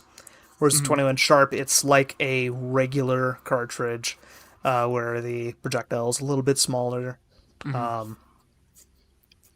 So it's like a more accurate / varmint cartridge. Yeah, it could be that, but for a lot of uses, I just feel like it's a little too late. Just because with how many 22 LR guns are out there, it's millions. Right. So neat cartridge, but I just don't see it taking off. Maybe for like, you probably couldn't even use it in NLR 22 because it's not a 22. Yeah, I don't think so.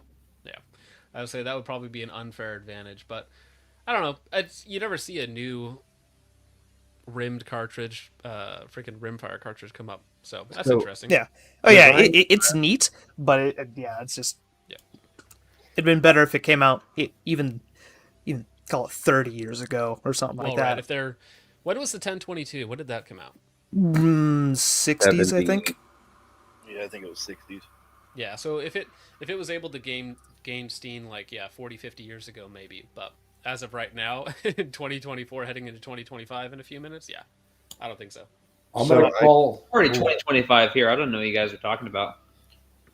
Well, I still got 2.5 hours, man. I'm on West Coast right now. It is here, and I'm going to call the worst of 2025 already. I saw the previews. Have you seen the new Keltec that's coming at SHOT Show? Oh, yes, goodness. Where is it? It's they advertise it on Instagram. There's no removable magazine, and you have to load it with stripper clips. It's a handgun. 5.7. I saw it on Twitter. That's so going to be dumb. it's like someone got mad that they stopped using clips and magazines differently, so they're like, we're bringing them back. And I think they shoved made it into a handgun. I think they're making it for California. I think they're making it where for is it? California. Maybe the California makes sense, but It's on their, that's it's on their gonna be- Instagram? Why can't I find it? I think it was. I think I they saw it on their removed Twitter. Maybe that's Okay. it.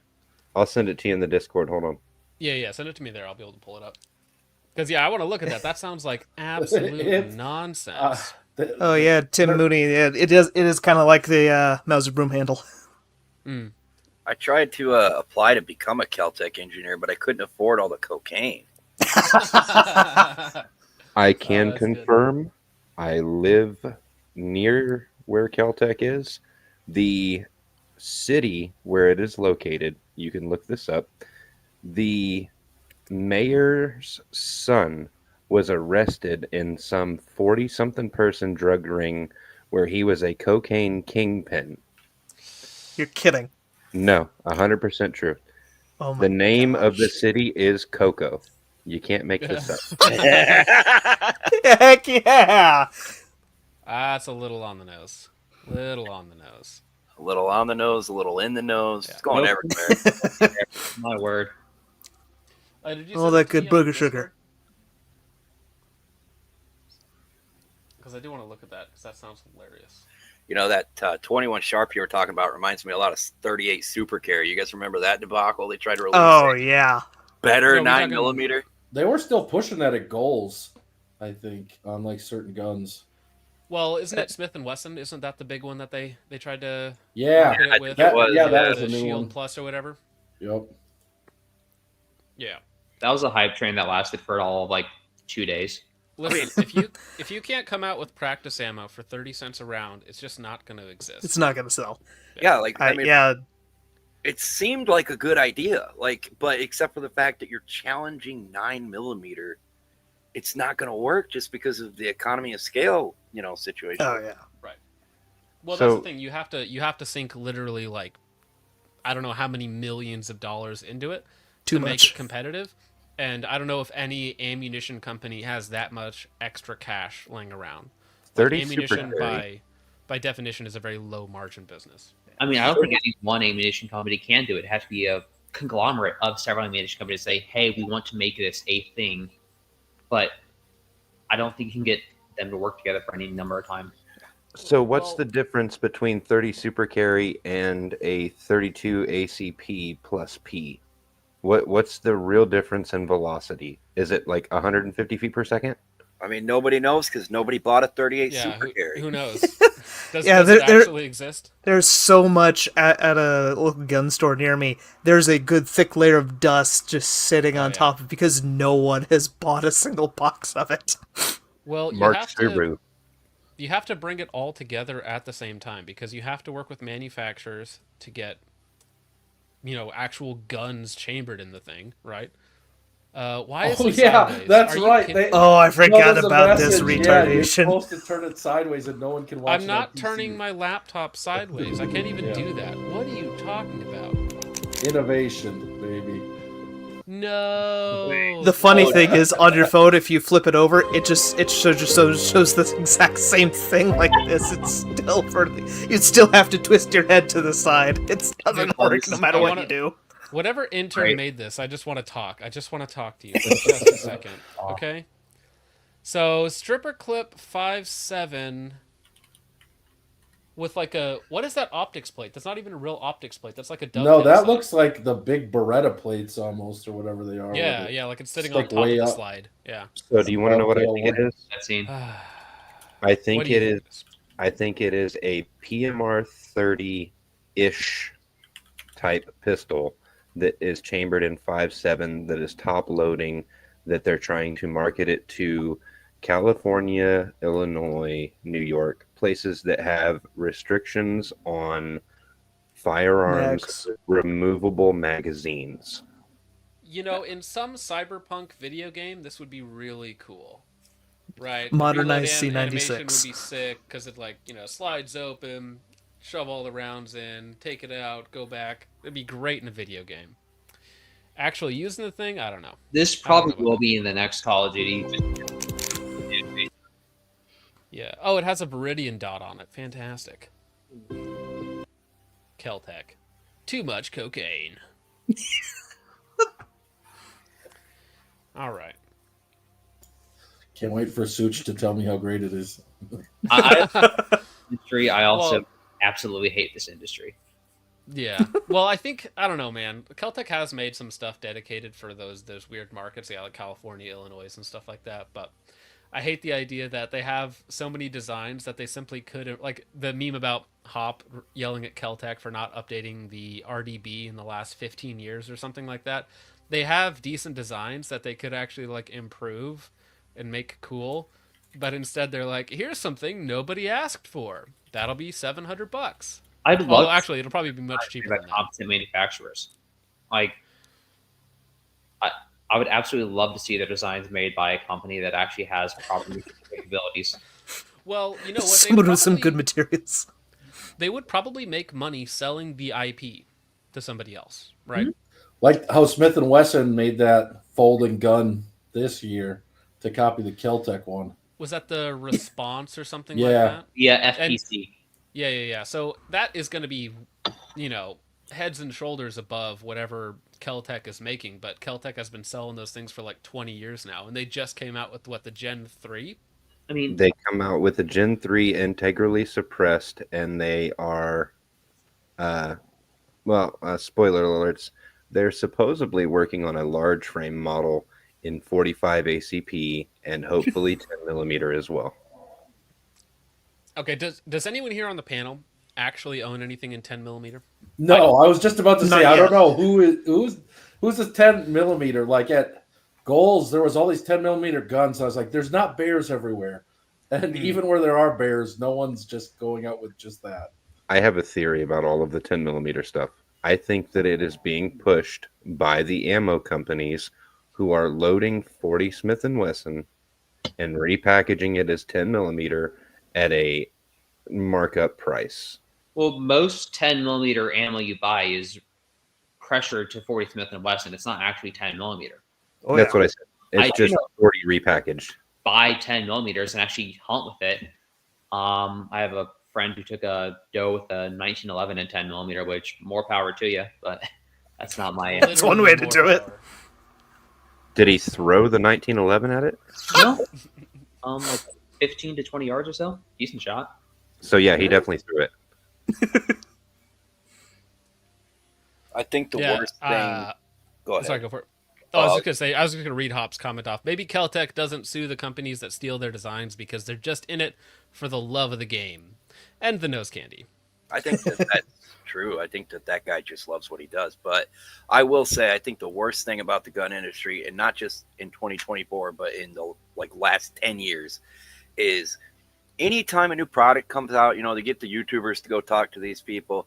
Every single time, it's like, all right, who are you? You're with Magpool, and he's like, yep. I'm the head of marketing. It's like, dude, I don't want to hear from the head of marketing.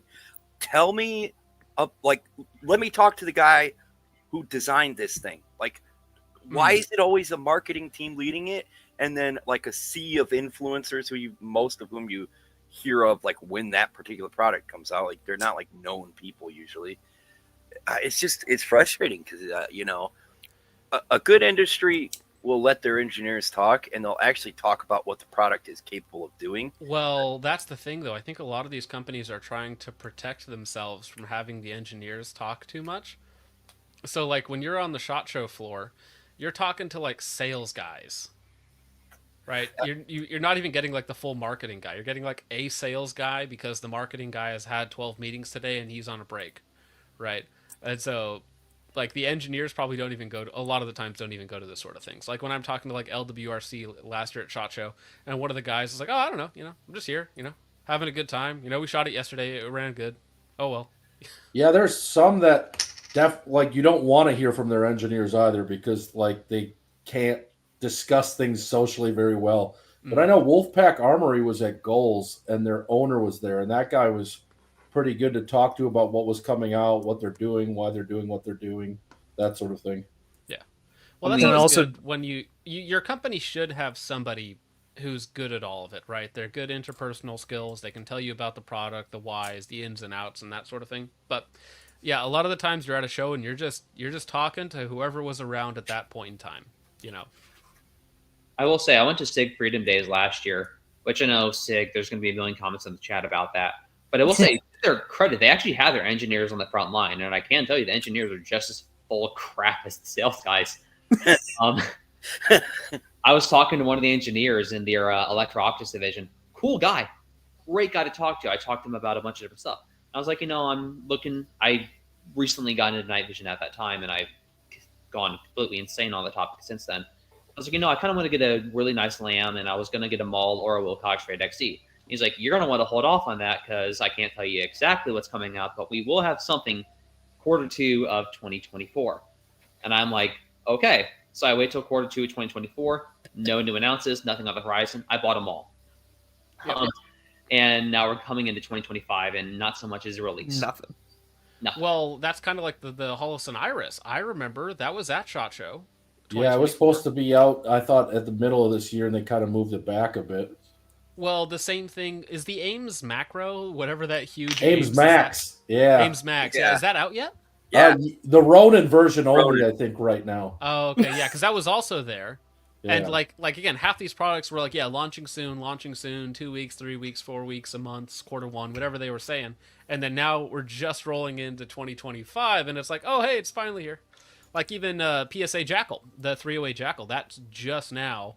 Yeah, they were talking about that at the Gathering. Yeah. Way back when, and the Crank and everything else way back. Were you at the Gathering 2 years ago? Because I think I was there, and they were talking about doing a 308 version 2 years ago at the Palmetto State Armory. No, I just went this last year. I think it was the first event I went to this year. I've only been to it once, and it was kind of rough. Like, you got to show up early, or you're not shooting like that much.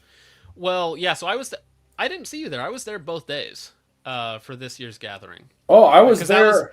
That was just before I had the fallout with PSA, so I don't think I'm going next year. Yeah, that's where I learned about the PSA. Like, hey, you have to sell this much before we send you T&E guns. I was like, okay, that's unfortunate. I will never sell that amount of PSA stuff. But yeah, I was there in the morning. Like, I just hung out at the LTT thing like as soon as the range opened up. Yeah. So I got to run the gambit of everything. But I was gonna shout out the Holosun guys. Actually, when you talk to them at things it's like Josh and Adam, those guys are pretty knowledgeable about their product, and they're like really good. Yeah, Holosun Josh is actually, he's in the Discord, and I'm like, is that the guy? That is, he's just hanging out in different Discords. Yeah, that's him. And answering questions. He's in a few Discords, and he gets slammed with questions every time he hops in one. When is this coming out? Why don't you guys do this? And that sort of thing. But they're pretty knowledgeable, and they're pretty good about stuff. Speaking of hopping into things, holy shit! How was your evening, sir? Wow, haven't heard that one before. Well, it's not my fault. You chose the name. The bar is fairly low, but as far as it goes, you are at the top of it. I'm gonna be pink again. This webcam, not good. Unbelievable. I thought that Well, was your so what is your? Give us All your the, after best all and the worst. jokes about Randy being bisexual, lighting Randy, and then this fucking happens to me. Yeah, not fair. Yeah, I'm the bisexual lighting Randy because I like 80s neon trash. Well, that's the thing, is that one person started doing it however long ago, and then everybody's like, "Hey, that looks good. I'm gonna do it." And then now it's the e-girl lighting as well. It looks good on you, Hop. Does it make me look lonely? It makes A little you look bit, thin. yes. I mean, he is an e-girl, isn't he? Technically. Actually, that should be the meme. It should be the joy. You look lonely. All right, Hop. Best and worst of 2024. 2024, fantastic year. No complaints. None at all. All right. I also had a great time in 2024. Hey, you hit 200K this year, yeah? Just a couple months ago, or like a month ago. No, I've been kind of stagnant for a bit. That was a while back, I think. Oh, When really? did I do that? I did a 200K stream, didn't I? Yeah, I thought that was only a little while ago. Maybe I'm crazy. That was in August, Like 3-4 months ago. What time flies? and it was probably late. Knowing me, it was an overdue stream. Caught me by surprise, that one.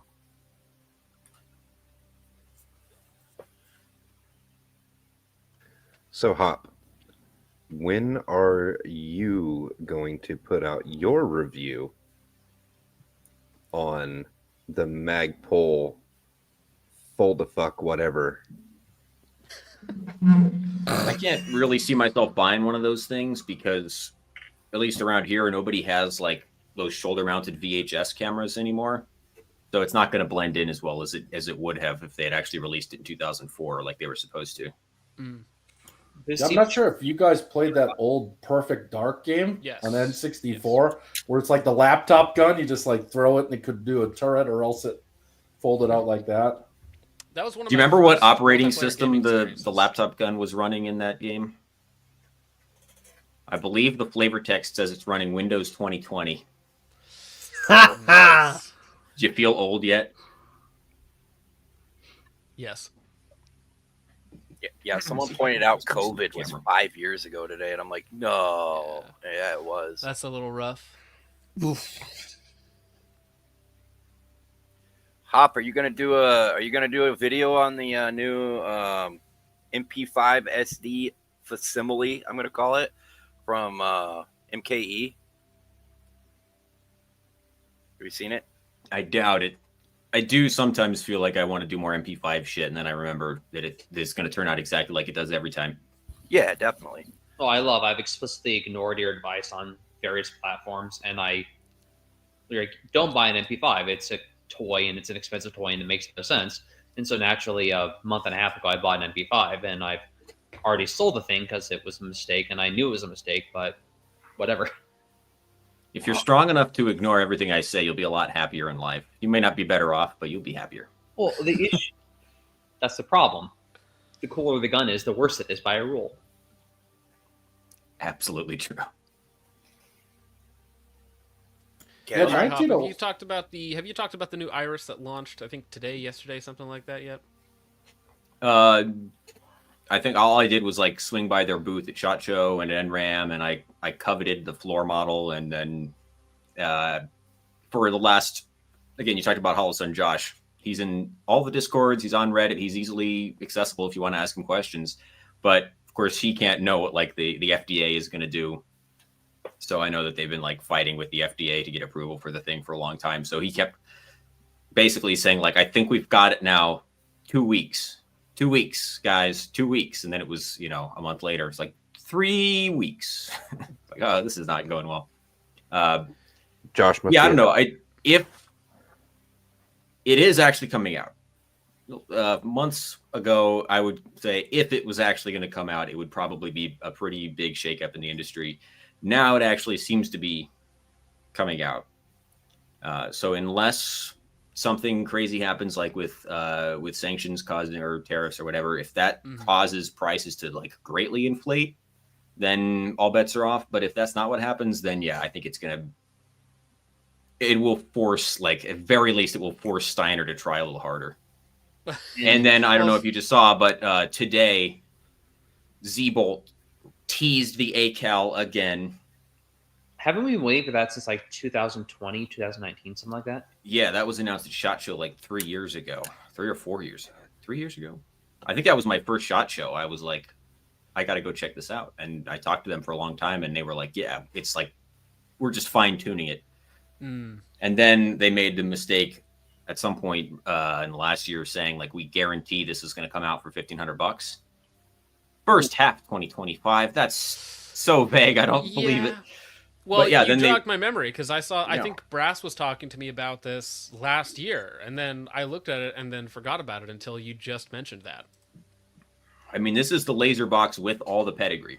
This is designed by the guy who put together all of the lasers for laser devices for Steiner. Like, he's as far as I know, he's basically the guy who has the most experience designing successful laser devices. Restricted profile? What the heck? Because there's pornography on it. I guess, jeez. Close-up shots of the ACAL. Well, it's me every time. We're getting the double port in the back. Ugh. I know. I wish they wouldn't do that. I know that's a cop thing. I hate Viz override. I'm not sure. I get that comment. You've got to be a cop and wearing a gas mask. Otherwise, why would you have a Viz override? I get it on like a 4-in-1 unit. Right. Yeah. If you have if you've got the button set up for it, which is like what do you get that? It's like you got to use an Axon or something like that that's got the triple lead. So you've got your Right, your yeah, white light, yeah. your laser, and your vis override laser. Which even then, it's like you're I spending just like don't a think ridiculous four amount of money modes on are tape actually a good switches. idea. I really. I tried a regular Axon with a Surefire M340 dual fuel turbo, whatever the hell, 50 other words go behind it. And it flickers just under dry fire when I use it. So then I contacted Surefire, and then the guy responded, seemed like he knew what he was talking about. And then when I tried to respond to him because he asked me some questions, every single time their webmaster blocked my email. I'm like, oh, well, this is great. I'm just going to go back to the clicky tail cap because I'm not going to be able to get in touch with Surefire. So, yeah, a lot of the Streamlight units do that as well, but I don't tend to notice it during live fire. I only notice it during dry fire because I'm staring at the light during dry fire versus like, there's a little flash, a puff of smoke that obscures it all when you're actually live firing. Plus, like, a lot of the time, tail cap can also be a problem. I like using the DS00 tail cap. You get a little better engagement with your tape switch into the light itself. Whereas with the standard tail cap, it kind of gets a little loose and you don't get full contact with it. So it's not really flickering. It's more of you only get half the juice in your light. I was using the one that had the button and the plug. I don't even remember what it's called. I think that's the DS00. It is the DS00. Yeah. I've been having, you mentioned Streamlight, though. I've been having a lot of problems with their pistol lights. They just break too easily, dude. Like, they're so easy to strip that main screw or, like, crack it. It's because you're using Oonga Boonga strength when you I don't can't. Yeah, I guess. Like, what's the torque spec on a quarter? You know what I mean? Like, You got to have a little more machine empathy, man. You're not supposed to use a quarter. You're supposed to use a nickel because it's not as wide, so you can't put as much torque into it. That's the problem. The nickel's got the built-in torque limiter. Quarter's too powerful. Oh man, I should have Or read even the worse manual. is Yeah. the nylon little like half turns that some optics come with, so that you don't strip out their screws. I tried to get into LPVOs this year, and I got like that Primary Arms Nova thing, and it said 30 inch-pounds on the mount. So that's what I did the tubes, and I crushed that thing to nothing. Like before I even got it on the gun, I thought it was the little mounts were 30 inch-pounds, and I went and just crushed it. And like before, like it held 0 at 1x, but the second I tried to like zoom in, like it would move way over. That's amazing. Yeah, I'm So pretty sure it's I like figured that 12 out. to 18 for the rings. And Yeah, then that's depending what on the mount. I tried like an Arkin not too long ago, and I was like, oh, they marked it in 2 different places, so idiots like me can handle it. Well, I was doing I had a riser review, and then I was talking about how like it's like kind of subpar in its mounting, and he's like, hey, so that inscription that we engraved on it, that's actually the minimum spec. You should actually go up to this other number that it performs much better at. And it's like, well, maybe you should have just engraved that on the unit that you shipped rather than the minimum torque spec. Wasn't there a typo? Is it either like a bad typo, like it was actually the engraving or the lasering on like a SIG optic, or maybe it was just the manual, but they used foot pounds instead of inch pounds, and some that happens. Yes. Well, it's like, like, I think it was the manual. I don't think it actually like written on the side of a Romeo 8T was like torque to 85 foot pounds, and someone was like, okay. Well, so that is the one. I got my torque wrench from my truck. Yeah. Hang on, I'm gonna need to use the breaker bar for this motherfucker. Yeah, 'cause it's 8 foot pounds and not 96 inch pounds, right? So if somebody's saying 96, what was it? 96 foot pounds? Or 96 what pounds? They look at their wrench and they're like, I don't know what kind of pounds these are, this but one I doesn't assume go up to 100. A pound is a pound is a pound in my experience. So yeah. I'm just going to say the best product that SIG has ever made is that little tool that comes with a Romeo 8T. That thing is sick. Actually, the best product I don't have SIG my has ever 18 made anymore, but I is- kept the tool. And also, I don't know if did you get your advanced technology? What is it? Armament technology ink? There's no way it's going to focus at all. It's trying. Come on. It focused. Anyway, like, it's the little plastic battery cap tool that comes with an L-can, and I kept my L-can for all of like 3 weeks. But when I sold it, I kept the little plastic coin. So I don't know. You better check the box. If Focus sent that L-can back to you, you better check to see if that's still in there. I still have it sitting in my closet. I think I have that and the ACOG that I need to box up and ship back. And you may or may not have already sold the L-can on my behalf. So that guy that offered me Thank the money God. for it, I had some random guy reach out to me. He's like, "Hey, do you still have that Elcan? Can you sell it to me?" And I was like, "Well, it's not mine." But then Andrew was like, "Yeah, go ahead and sell it, and then I'll just send him the money." But he hasn't reached back out to me, so I don't know if that's actually going to get sold. It's the most like common comment that you will get on any negative review is like, "Well, sell it to me for cheap then." You're like, buddy, your fucking funeral. If you really, especially like the Trigicon MRO, so many comments being like, "Yeah, I'll buy it off you." I'm like, sure. No, you won't. I had an MRO HD, and I enjoyed using the red dot, but I would never recommend anyone buy it because it's too expensive. It has a lackluster battery life, and it's not great under NV. So I'm waiting for all the tariffs to raise the price on everything else, so that the MRO HD becomes like the de facto red dot choice for the entire country. Because like go talk to a European person, or like at least a Swedish person or whatever, and they're like, yeah, we don't buy Holosun, or even Australia. I think Australia has this problem too. Holosun's crazy expensive there because most countries have import tariffs, and we don't here because we like cheap shit too much. But like, yeah, in Sweden, the aim point is the cheap red dot. Can we just complain about aim point pricing? I bought an aim point 9,000 the other day. It's still a $600 red dot. I think it was obsolete in 2002. They're marketing off, or not even marketing. They don't do marketing. People just look at movies and TV shows, and they see these old, or even like magazine pictures or pictures of people doing cool things. And that's Aimpoint's entire marketing budget. People just go out to clone these builds, and they'll pay whatever it is to get these random optics. Well, that's the issue. I've been getting into retro. I've talked with you a little about this focus. It's a constant struggle. Like I was going to put a Comp M2 on a fixed carry handle gun because it would have been pretty much a exact movie accurate Gordy because I had the same light, suppressor, everything. But finding a single arms mount for Aimpoint on a carry handle, and it can't be done. So I was like, I'll compromise to do the 9,000 and put on a carry handle. But I'm just complaining about retro stuff so much, and I picked up an M14 again today to do another fucking thing. I hate my life. What did Type A use on their Gordon carbine? Because I thought they tried to get pretty close. They might have done the Charlie's Custom Clones thing where they take an Aimpoint Pro and then they recondition it with the old school taller caps and a little battery bikini. I think that is what they did. Yeah. Charlie's Customs has a lot of like negative feedback for a lot of different reasons, but one of them was that they were selling like a $900 Aimpoint Pro because it came with Comp M2 caps. I just bought a Comp M2 for $340, so I don't understand why you would do that. I actually bought. You're not supposed to talk about it because it's kind of a Fight Club thing, but there's a guy on Tax Swap who always has like salty as fuck Comp M2s for pretty cheap. May or may not know that guy. I've done so much business with this man. Anyway, sorry, I stopped interrupting you for at least 5 minutes now. I knew about the guy on Tax Swap, but I didn't know they were that cheap, and I bought a brand new Aimpoint Pro this year. I don't really regret it though. It's pretty sweet. I mean, it works fine for what I'm using it for. So.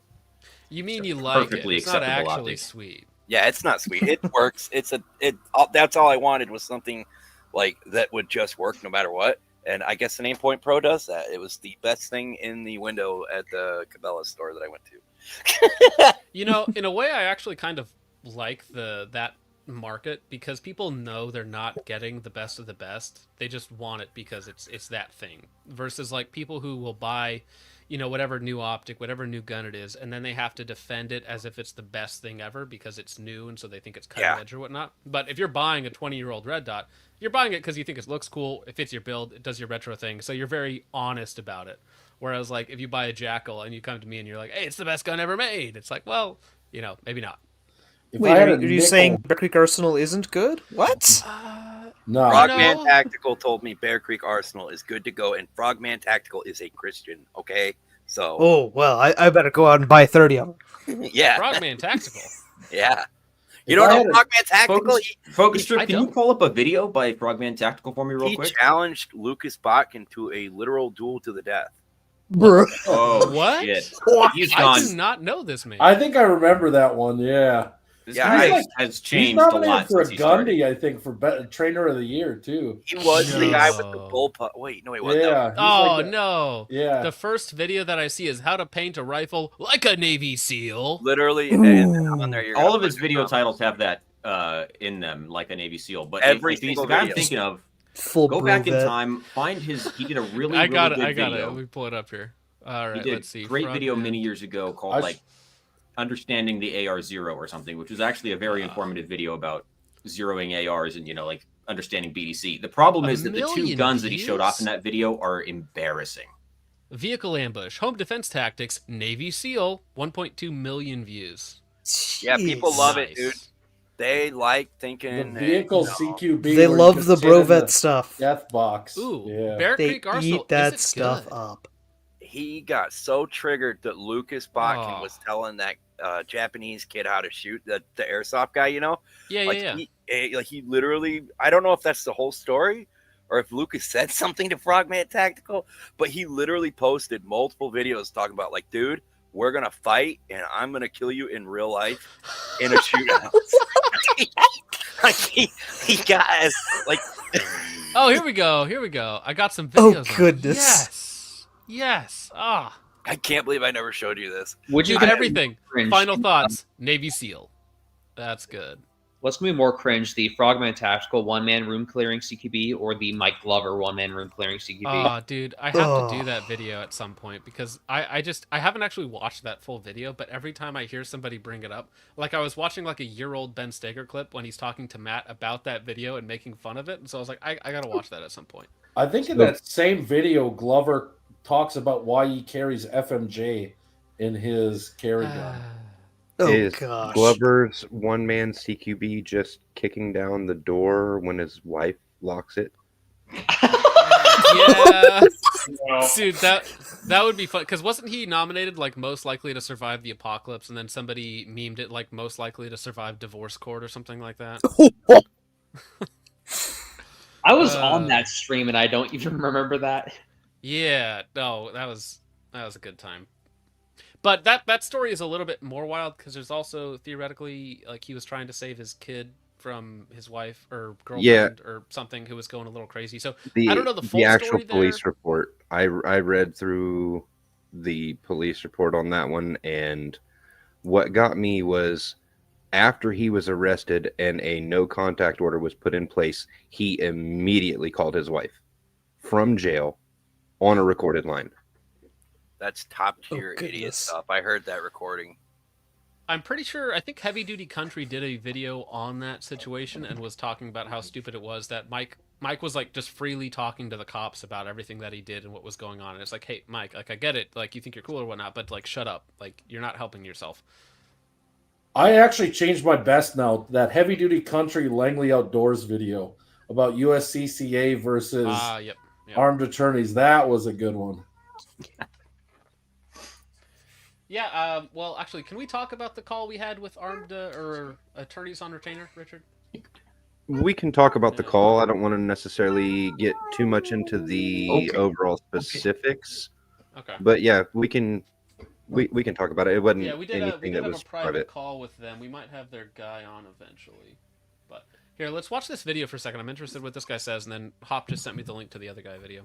Gentlemen, in this video I'm going to kind of elaborate on a couple things I talked about in the last video. I guess there was a little confusion. I didn't really get into the entire dynamic of what I was seeing and hearing versus diagnosing it in a true scientific shooting capacity. Okay, so that's what I'm going to share with you in this video. Okay, I do love the reading somebody lesson. said, hey, you used the word dragging and he said driving. All right, it doesn't make sense. And I also said at some point that you can use either word, and that's my bad. All right. So this is not like the angry I'm going to kill you video. No, I don't think so. But I mean, I think he kind of gets into it in all of them, really. Sorry. T-Rex, no. So it's just that one, lame. He might have took it down. I might be able to find it though. I remember what. Yeah, if you find a link to it, I'd be happy to watch it. But Hop brought us this video, which I have never seen. Which is so this is a re-upload of a really old video. It's one of his first majorly successful videos because this guy's been around for a long time and he's only been this big somewhat recently, right? So this is a re-upload of his old like Red Dot Understanding the Red Dot Zero video. Just scrub ahead until you can find him shooting one of his guns. He'll be like on a patio or so. There you go. It doesn't take long. Oh, So this Vortex is the Spark. first one. Yeah. I mean, cringe billet lower, shitty Vortex Spark. Well, so it has Pop off the muzzle BDQ. brake. He's got a TLR1 on there for no reason. I mean, like this video is not so old that like a TLR1 on an AR actually still made sense. No, that's the long TLR one, the rifle version of that. Yeah, the long gun super kit, long the one, replacement battery door that barely works. Keep going, keep going, keep going. Find his second AR build, the one with the backwards Vortex strike fire. If you, Oh, no. you'll know it when you Really? see it. Well, is it the It most brought hot probably that section? gigantic hump right There it there. is. There we go, right at the end. That's where everybody's Oh, like, "What the? oh fuck my am I looking gosh. at?" Oh, what? How? Yes, and look at that brake, and again, it's got a TLR1 on it. Oh, dude, yeah, that is the worst. The old crappy hand guards that were made by like who knows who. We got a Strike Industries extended latch, the bolt catch on it. Looks fantastic. Oh boy. I don't know why I see that so much. Vortex strike fires with a backwards cantilever mounted on the handguard. I don't think people or either that or they're just like so deep in the Dunning-Kruger effect that they're like, oh, they shipped this backwards. I need to fix it. Why would you do that? Why wouldn't you? It's a cantilever mount. Why wouldn't you just leave it the way that it was? He's a It's Navy specifically SEAL. cantilevered so that you do have clearance for the magnifier. So the fact that he then flipped it around, it's just Well, so there's more. The text on here is wrong too. It says at 700 yards, the projectile speed is 1,100 miles per hour. I don't believe you. What 5.56 are you shooting? And then at 1,000 yards, it's 607. Again, I don't believe so. Maybe. But... also miles per hour is such I a wonder if useless that's metric to use for I wonder if cartridges. that's I don't know what you're energy. talking Like if it's 607, whatever is it, the Foot pounds? muzzle No, energy? not Yeah. with 5.56. No, By the 5.56 way- at FR would be like 100, maybe 200. Yeah. This is Because like, I mean, out of the muzzle, it's hitting 1,100. So there's at 600, it's like 1/10 of that, right? Another Vortex optic, red dot. We're gonna reach out to 700. Human size silhouette. That See break, how we too. do. Ready? Is there Yeah, someone that- off camera that's hitting a gong every time they get Well, Doing you that, can yeah, the do- Matt Best steel gimmick. You can do extended ranges with a red dot magnifier with a spotter. Doing it on your own, good luck. Well, luckily he's got a spotter there. At least half of one. Hit, baby. First shot. Okay, I don't believe you. Yeah, I legit don't believe that. All right, so we've got a quarter that bad? value wind. 'Cause- yeah, that I don't. What would I be don't- I don't buy perfect any is of if that. his spotter turned and looked and had like those Steve Buscemi Mr. Deeds eyes or something like that. And he was just like, hit. First shot. That's amazing. so is Delta 30 Yeah.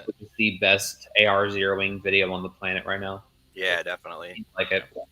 I also liked his target video where he showed how he made those targets that you just drop into the ground. I can't believe I'd never made them myself, but I thought about copying that. I've been waiting for like a year for him to do his BDC on reticles with barrel lengths that don't match the BDC. He hinted that on Instagram like a year and a half ago, and I'm still waiting for it. And then he teases it again on his on box that he does for range days. And I'm like, when are you releasing this? Come on. Delta Yeah, is a he workaholic at his day job, so any spare time that he has goes to YouTube, but it's not a lot, I guess. I love him though. I mean, to anyone who's not on the Brock and Hop Power Half Hour subscribe star list, some of the older Delta 34 ones are just great binge watching. We'd love to get him back on more, but it's like I don't want to take up your time, man. I'd rather let you work on a video so I get to watch a new Delta video rather than talk to you on a live or something like that and waste your precious free time. It's like one video every 4 months, and I stop whatever I'm doing to immediately watch it. That's when I Google Frogman Tactical T-Rex I know. arms. That's That why is the I- first thing Gay. that pops up. I actually want. Is this like a meme video? It's only 2 minutes long. Now I want to watch it. Lucas Botkin is dangerous. Dangerous. Shout out to Bravo. Cannot be trusted. I because think Lucas appeared to have flagged somebody and Dude, I didn't include it on here, but there was maybe the worst. I talked to Lucas a little bit about this, but his H-1B visa take the other day, which got him, people were a little upset on. Oh, I didn't see what he said. Yeah, he's got 2 people there from Australia, I think is what he said. Well, if we want to talk about that for a second, so I talked to him about it. He said it wrong, because originally he was like a little snide. He was like, "Yeah, I don't have any H-1Bs. Nice try though." And then people just Googled it and were like, "Well, actually, you have 2." And they're Australian guys that he brought over during the coup, I think last year, or almost 2 years ago now, of course. So it's not as crazy as people think, but also I don't really agree with. We talked about it, but yeah, I don't really agree with his stance on American workers versus H-1B workers. So, is the long and short of it. All right, let's watch. Oh, wrong one. Now, there were a lot of people that took issue with this, specifically the people who like to take photos of their wife or their girlfriend half naked with night vision on. And there's a word for this. It starts with a C for individuals like this who take photos of their women for the sake of other men. And it's not coming to mind right now. Well, I mean, for all the people accusing Lucas of being, some sort of like sex pervert, there was another person in the industry who did get found out first. So I will say that. I think this is just Yankee Marshall. Yep, Yankee Marshall for sure. That's exactly what I meant. I know, I think Lucas and or his wife took some heat at some point. I think 1 or 2 of them posted something about get married and have dogs or something like that. It was like a post with their animals. People were like, "Oh, what?" And I was like, "You remember that he's like 24 still, isn't he?" I mean, at the time that he posted that, I was like, he's pretty young. He's just about to be into the age where maybe he's going to have some kids. I mean, you're forgetting that he's like 10 years younger than everybody in the industry. So it's makes a lot more sense for him to not have kids yet. Versus That is true, but usually fundamentalist Christians like to have kids pretty young. Very true. Versus the 40-year-old talking heads on the Daily Wire who were like, "You guys need to have a lot of kids," but they don't have any kids themselves. Yeah, you need to have a lot of kids, which is why I bought 2 with my gay husband. Listen, America is a collection of ideas, okay? For real, just be okay with the H-1B thing, all right? Hey, I'm collector mentality, man. I collect guns. I collect video games. You can collect kids if you want. Collector mentality. There's all sorts of acceptable hobbies. It's current year, bro. It's current year. Buffalo Bill was a collector. This is true. I apologize. My cat is being a menace. Well, it's a cat, so I understand that. At least he's spending time with you. She is 6 months old. She got fixed 3 weeks ago, and just what a welcome to life, kid. You're 6 months old. Come here. I think she was on the SDI stream when she was 2 months old, I think. So in cat years, that's like a quinceanera gift, I think. Happy birthday, kid. Complete hysterectomy for you. I thought the quinceanera gift was something else. Usually it's like a frilly dress or something. I don't know. Yeah, I don't know if I want to know what you're referring to. Cats have different lives, so they don't get the same presents that humans do. What are you talking about? I don't know what you guys talk about. Gabriel for $10 says, "Thoughts on Bad Attitude Department? Have a blessed New Year." Yeah, we hope so. I don't have any thoughts on Bad Attitude Department. I don't think I'm really familiar with any of their stuff. They make a lot of clone lowers, once they're correct from one niche company. They made lowers for Delta in the 90s. I started doing the AR retro AR thing, and a buddy of mine owns a shop, and he's pretty close with them, and they're pretty cool. They automatically engrave my Form 1 info on it, so. They do custom engraving. They have a lower with that says Nerve, has the Nerve logo on it from Evangelion, so the weaves super love that. And then they also have one which is a clone of I think it's the old Colt logo, or what logo is that a clone of? But instead of the whatever, it's a cat. Colt logo. It's some sort of engineering company from the 90s. It's one of the 2 companies that made lowers for Delta in the 90s. It's one of them was Colt, the other was this weird engineering company. I know. I ordered it. It will be in with a month and a half. I was gonna say, don't they do print, shoot, repeat stuff? I think too. Yeah, I saw his stuff on there. For sure. They do a lot of custom custom lower engravings and stuff like that.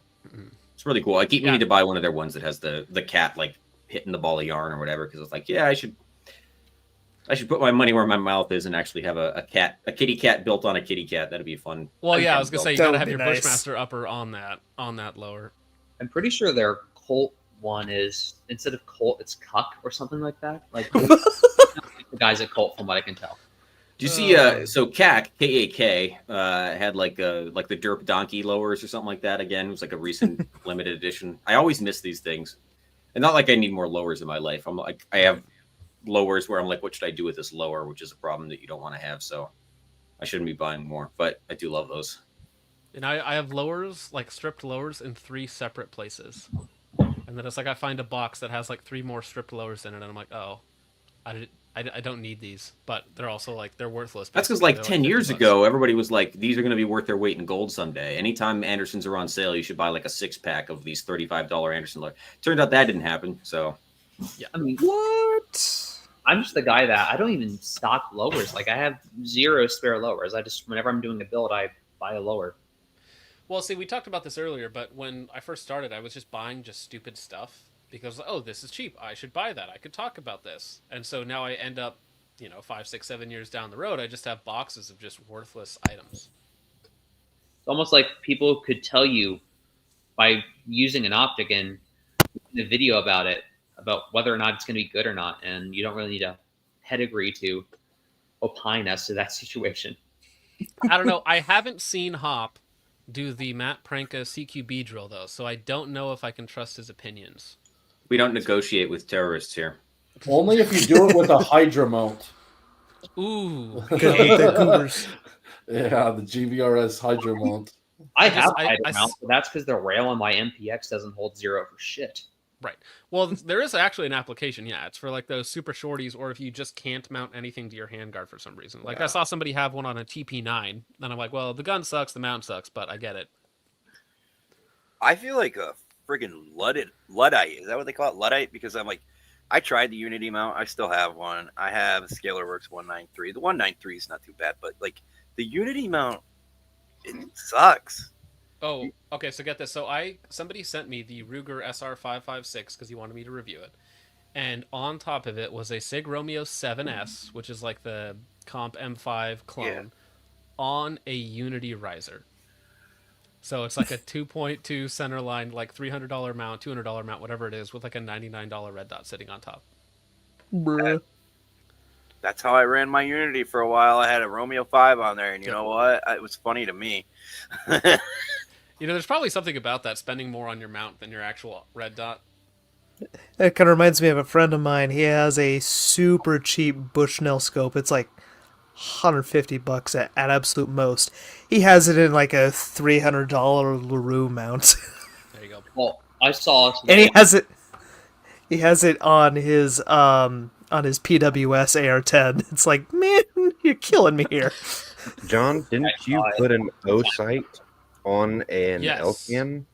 Yes. No. So yeah, I think on my Gun.Deals video for the Elcan, I had a Olight O sight on it for a little while, which was fun. I think Brassfax did the same thing, so it's a funny look to have the two of the worst possible optics you could put on a gun at the same time, on top of each other. The furthest spectrum too. Yeah, they're opposite ends of the spectrum for sure. But I don't see anything on the O-Sight anymore, so I think that the people who like are fans of Olight bought them, and then Olight ran out of marketing money.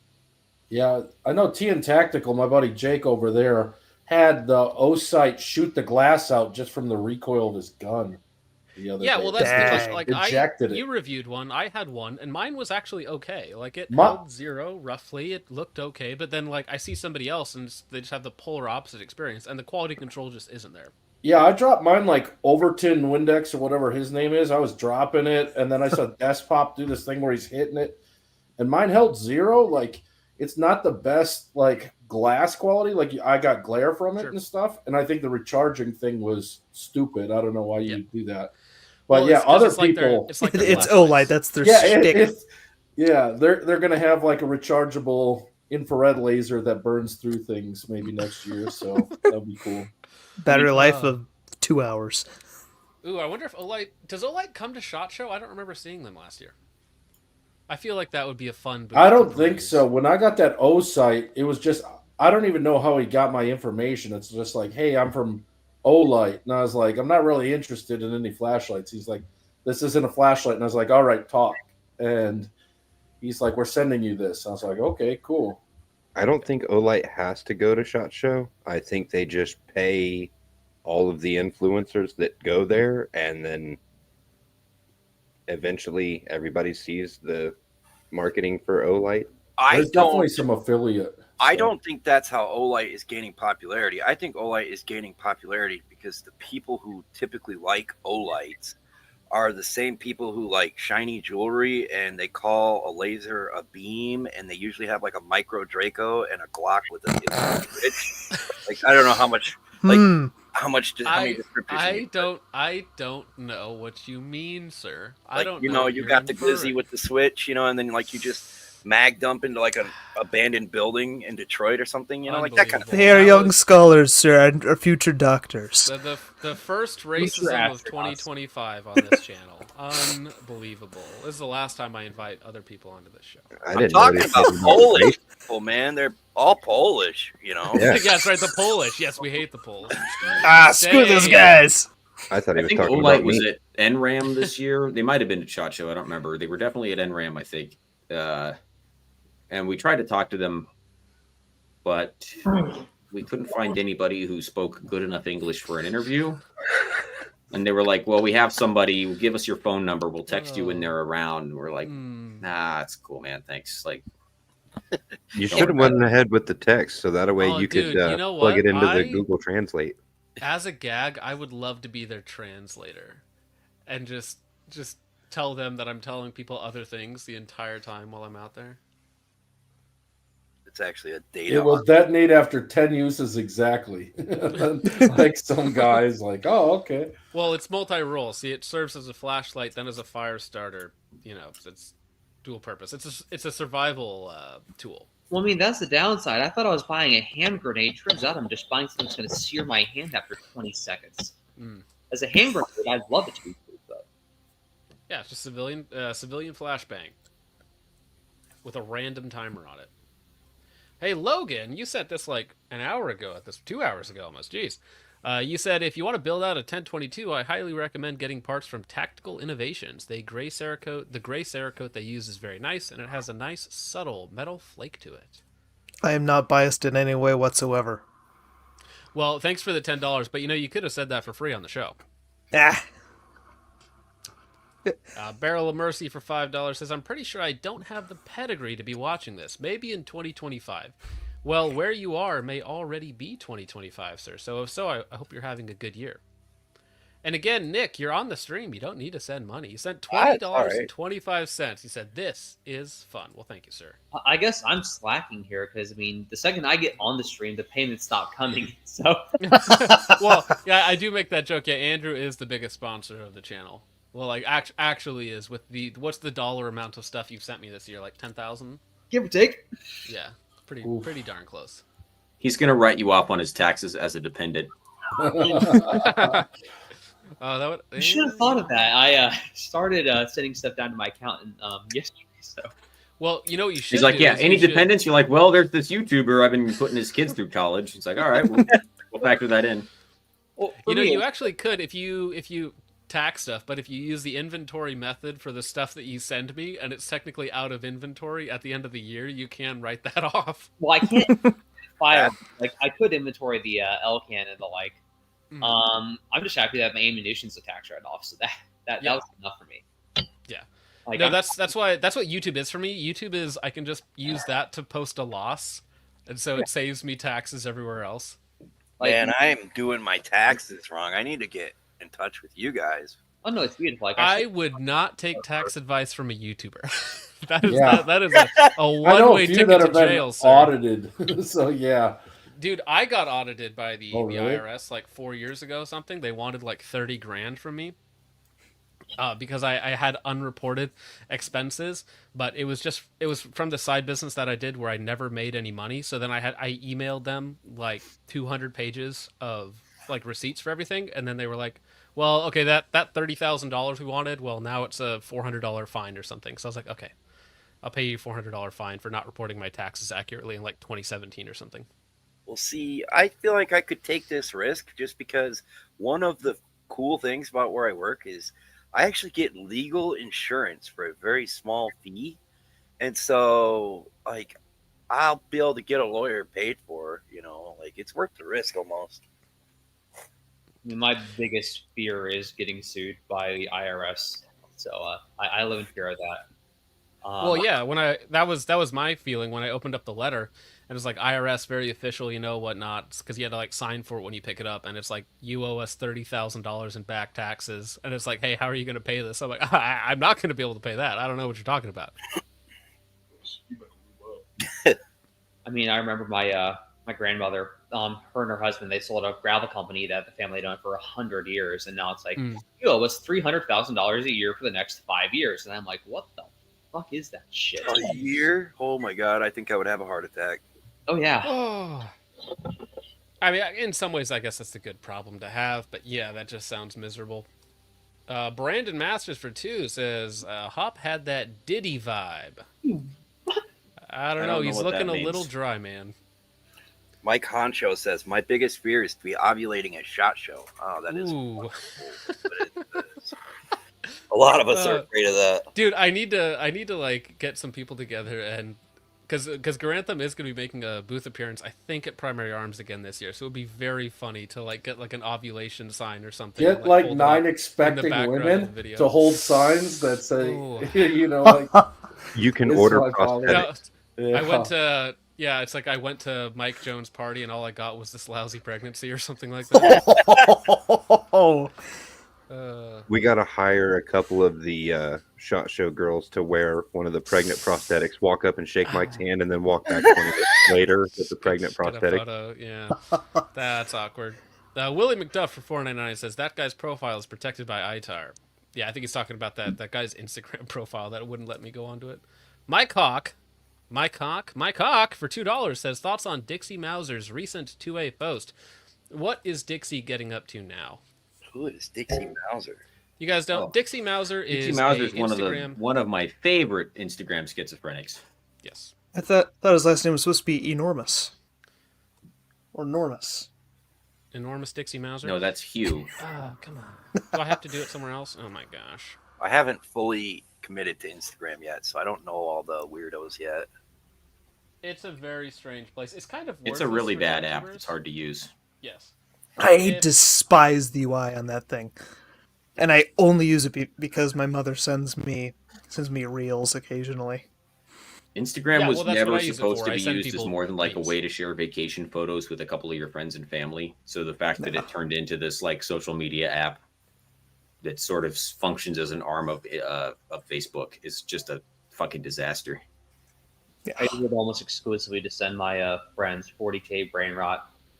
I thought Instagram was basically just like a PG-13 OnlyFans. There's a lot of that too. Yeah, there's more of that on Twitter now, I feel like. No, it's an insane amount. I've blocked so many accounts. I call it the website formerly known as Twitter. There you go. They got to turn it into a symbol. Yeah. Like Prince. Yeah, exactly. That's exactly.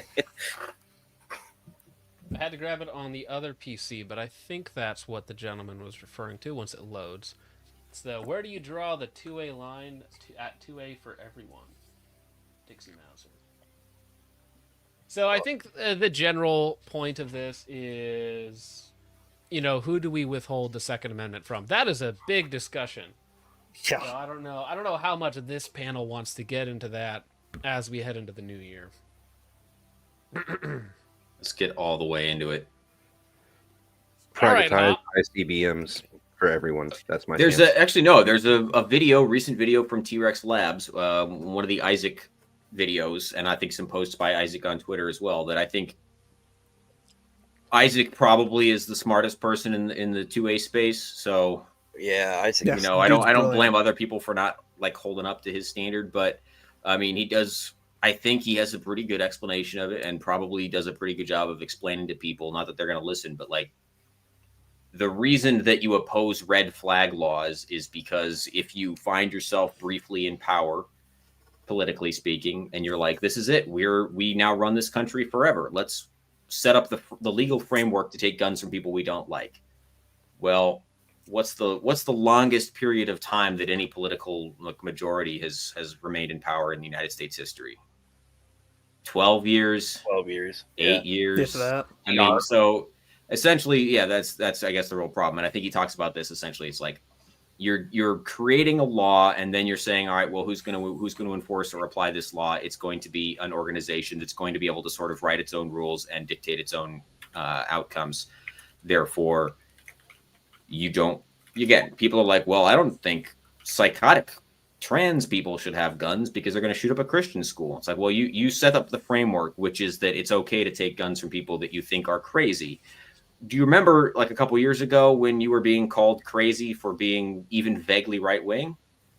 You built the framework of take guns from crazy people, and then your opponents become politically powerful, and they're like, well, you know who I think is crazy. You mean, and you're fucked, which is why you oppose gun control, which is why you are pro Second Amendment. Even if you, as Lucas will often say, he's like, I'm not going to go out there and tell like my political enemies that they should be arming up, which is not the same thing as saying it shouldn't be legal for them to arm up. So that's why we say, hey, look, Second Amendment. Does it apply to everybody? Yes, I believe that the laws of the United States generally apply to United States citizens, right? Can we agree that if you live in the United States, the laws of the United States apply to you? Sure. That's not the same thing as going out and saying everybody, even people I don't want to even like be close to in public, should own firearms. Different thing. And right, there's the moral imperative, and then there's like the tactical side of things, where it's like everybody should have the same rights, but we understand that maybe you wouldn't want your, neighbor, like tactically speaking, you might not want everybody to be armed and prepared to do violence against you in the same way that you are, because you want the advantage, right? But yeah, I understand that society has to be based on rules that we all adhere to for the most part. But yeah, people in the chat have lots of opinions on all of that. And don't get me started on on blood alcohol content. Like Isaac, he did a video with TRX Labs on like the history of the ATF. He's starting a series there. He mentioned how people talked about prohibition and how prohibition on alcohol led to this whole situation. And I think that's what you were leading to. Great video. And continue. Oh yeah, but no, it's a great video, and I really think people should watch it. And it goes into like, hey, you think like after the abolition of slavery, how you gonna? I think he basically, how you gonna show that you are one of the hit people opposing whatever insert injustice here is? And so it became prohibition and women's rights, and you get into this situation where you enact prohibition. It requires a large bloated federal bureaucracy and an agency to enforce prohibition. And then once prohibition disappears, that agency doesn't disappear. We're now 100 years removed, give or take, not quite 100 years, removed from prohibition, but the agency which it created is still very much in effect. And the income tax is a direct result. Well, it's an extremely powerful thing to pull out when you are, either advocating for laws or running for office or whatever. It's like you want to cut how many jobs of American public servants? And I mean, like almost universally, people are going to be like, oh, I don't want that. I don't want a bunch of people to find themselves out of work. But the reality would be that like after prohibition went away, surely that accounted for a huge amount of what the ATF was doing at the time, and therefore the ATF should have probably immediately shrunk by an enormous amount, commensurate with the reduction in the laws that they now had to oversee. I'm sure that didn't happen. That stuff will never happen. What if, again, pipe dream, if the NFA gets repealed, do you think that the ATF is going to be like, well, we don't need all these gun people anymore? Probably not.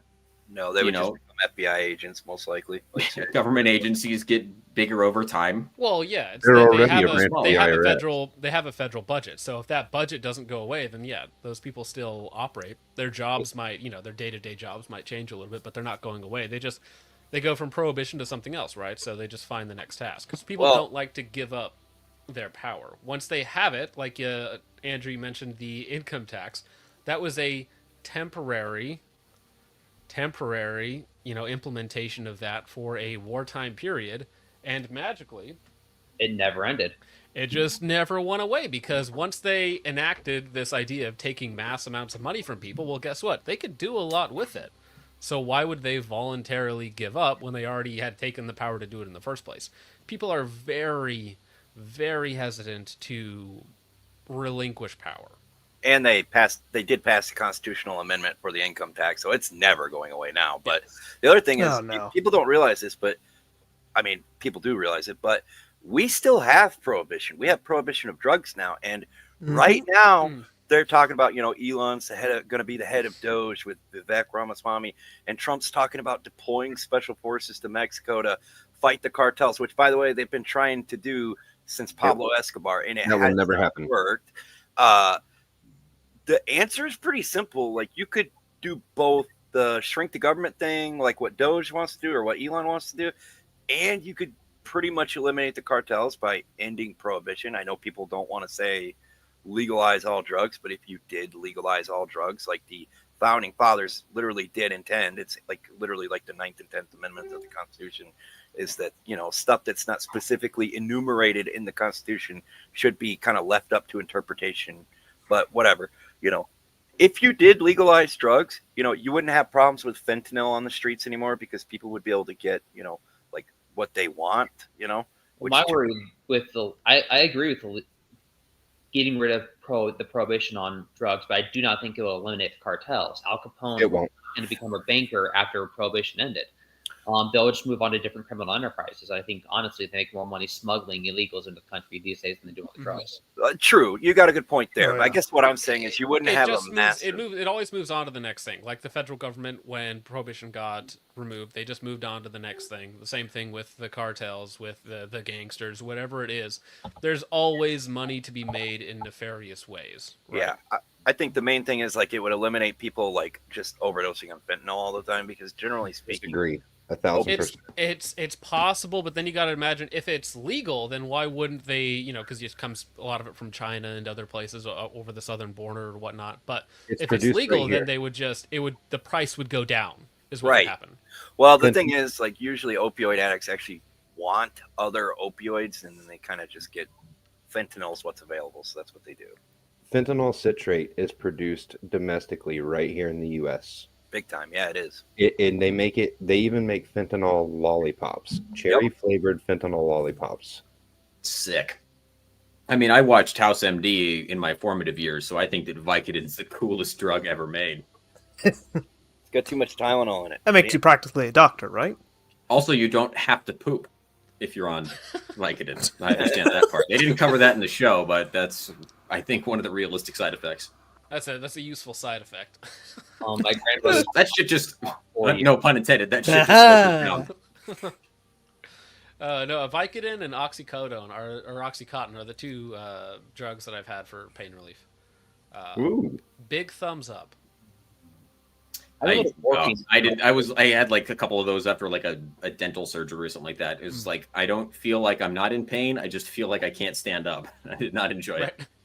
No, I had a good experience with Vicodin and Oxycontin because Oxycontin I took after I tore my right IT band in 2015. So for physical therapy, I had that. It was fantastic. Oh, how did I do it? No, what is what? He crushed it up into a fine powder, and then wait, never mind. No. It was in a nice little bottle. It was fantastic. No, when I ran out, I was very sad. What is an IT band? I've never heard of that. The right IT band, it wraps around your knee basically, so it starts at the top of your leg and works its way down. So I tore it around the knee. Okay. When I was how old was I back then? I was like 19 when I did that. So that was fun.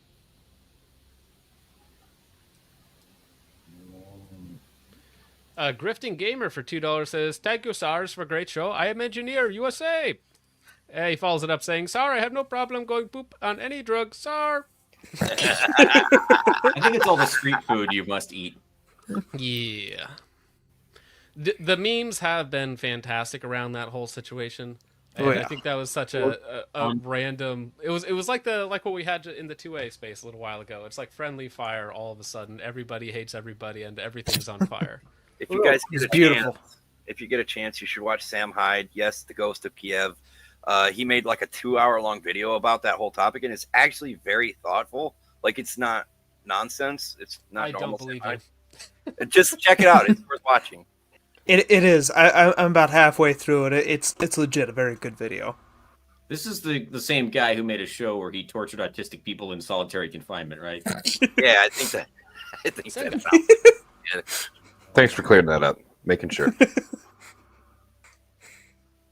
That's where I get my news sources from. If you're not torturing autistic kids for money, then I don't know what you're doing in 2024.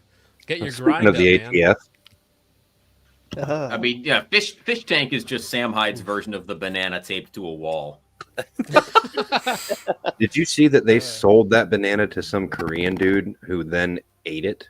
That sounds about right. Well, so they were. I read into that whole thing. So they were replacing the banana like every day for that, and so it had nothing to do with the actual banana. It was the certificate of authenticity. That's so much more lame. It was the duct tape, not the banana.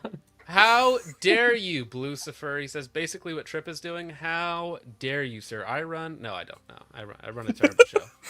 I don't know what this is. I just invited people on and then they talk about whatever they want. Man. We're real professionals. Wait a goddamn second. Look up in the corner. Like, is that what that is?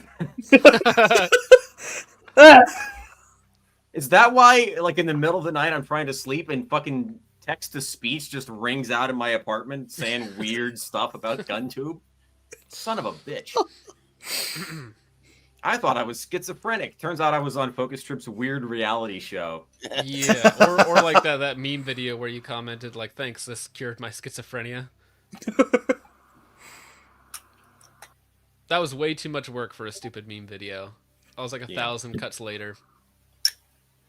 Oh, that face swap one?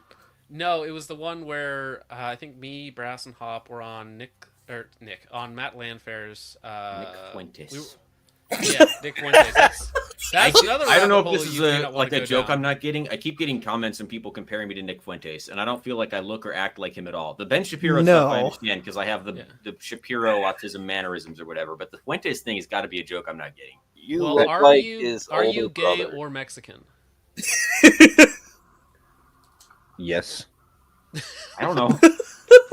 He froze for a second. Is that what Nick Fuentes is? A gay Mexican? I just just rumors floating about. I don't know anything for sure. I'm just saying, I think you it's see the lots voice. of things on the internet that maybe you should. I don't know. I thought he was racist, and then I found out he was Mexican. I was like, well, then what are you fucking talking about? There is actually a super funny interaction with him and a cop, and he does say, "Hey, I'm not racist. I'm not a white supremacist. I'm Mexican." Bruh. Well, actually, in fact, all white supremacists are Mexican. They don't want to admit that, but it is true. Well, that's the meme. It's like every white supremacist has like an Asian girlfriend or something. Unless Well, there's the meme that's the who here is a white supremacist. All the hands go up. It's like who here is actually white. All the hands go down. Go down. Yep. There's a That's some of the meme most of, like, white. Yeah, Well, it's the like average Brazil Pole has meetup where it's like, hey, all these guys are here from Pole to talk about racism and how much they love it, and there's not a pale face among the group. Yep. I don't Wild want to, And then it switches to average anti-racism group. It's all white women. Are you guys familiar with Larry Elder at all? Yes. You know who he is? Some of his stuff, yeah. He's the blackface of white supremacy, isn't he? Correct. Oh, I remember that meme. He was called he's out the for guy from being- the people always do the Dave Chappelle sketch comparison with Larry Elder. So Larry Elder was called out for being a supposed white supremacist, and a white woman wearing a gorilla mask threw. I remember this. I remember this. At him on the streets of California and called him a racist. Yes, The ATL has been suspiciously silent about this one. Real quiet ever since this one dropped. I remember a while ago, I think it was like Webb was the guy's name. He was doing an interview with this one lady, and she's talking about, well, you and your white privilege. He's like, David Webb. How do I have the experience of white privilege? Well, as a white man, it's like, you should have been better prepped, honey. I'm black. Yeah, he said I've been black for however many years or whatever. I've been black my whole life or something. Yeah, I remember that. That was hilarious. It was a call-in radio show, and she called in to complain about his white supremacy, and he said, "Ma'am, I've been black my whole life." I will say that guy, what is his name? Jesse Lee Peters does kind of strike me as like a Uncle Ruckus type character. That might be racist. I know who you're talking about. I'm gonna hit mute before my brother starts quoting Uncle Ruckus. Like he literally Maybe his brother's black. We don't know that. We can't see him. Jesse Lee Peters literally said that the white Southerners should get reparations because they had the property taken, and Jesse Lee Peters, he is a black man. That's the if you do the math right, when you take slavery and you take all the stolen bikes, it's like they actually owe us money. So that's the meme. I wasn't doing the bike math. I gotta say. Real quick, someone asked what the best red dot for $300 is. It's the answer is a stolen aim point comp M4. You're probably not going to get it down that cheap, but it will be close and it will be worth it. Yeah. I think if I was buying a new dot, or you could probably get a Romeo 4T used at around $300. Yeah, that's correct. Checking gaffs or something. So the price on the used ones just doesn't come down. It's messed up. Well, I mean, they're only like 450 new, 450, 500 new. So yeah, 300 is like in that weird like dead zone. Oh, actually, no. Cost. If you want an okay dot like that, will do just about everything. The Holosun Ames Core will do just about everything you want. Not my favorite, but it'll do just about everything. I was going to reach for one, but I remembered it's on a gun, and that's not okay.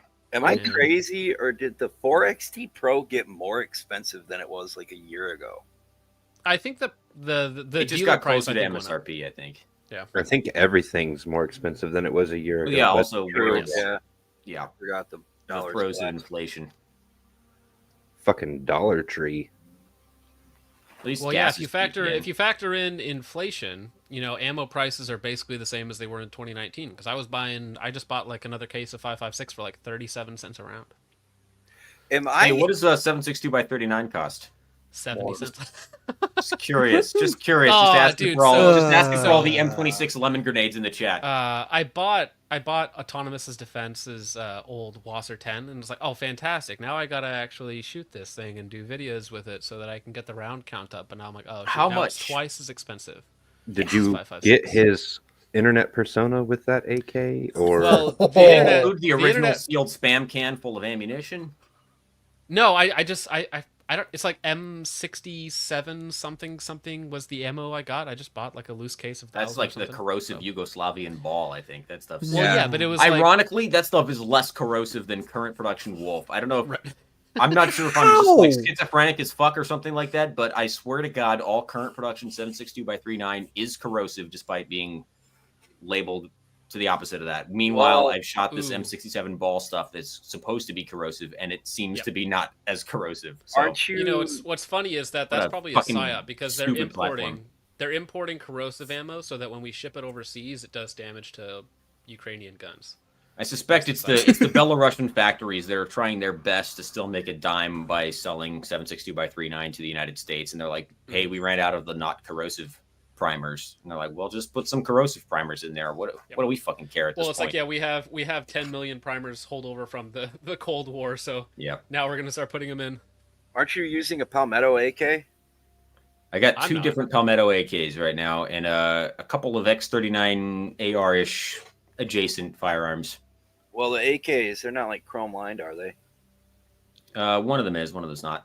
Oh, okay. I didn't know they did any of the work. But no, the rest of it's like trigger components fucking rusting like immediately. Oh yeah. They just rust, dude. AKs rust. My freaking Wasser 10 rust. But where I live, everything rusts. They literally call it the rust belt. So yeah.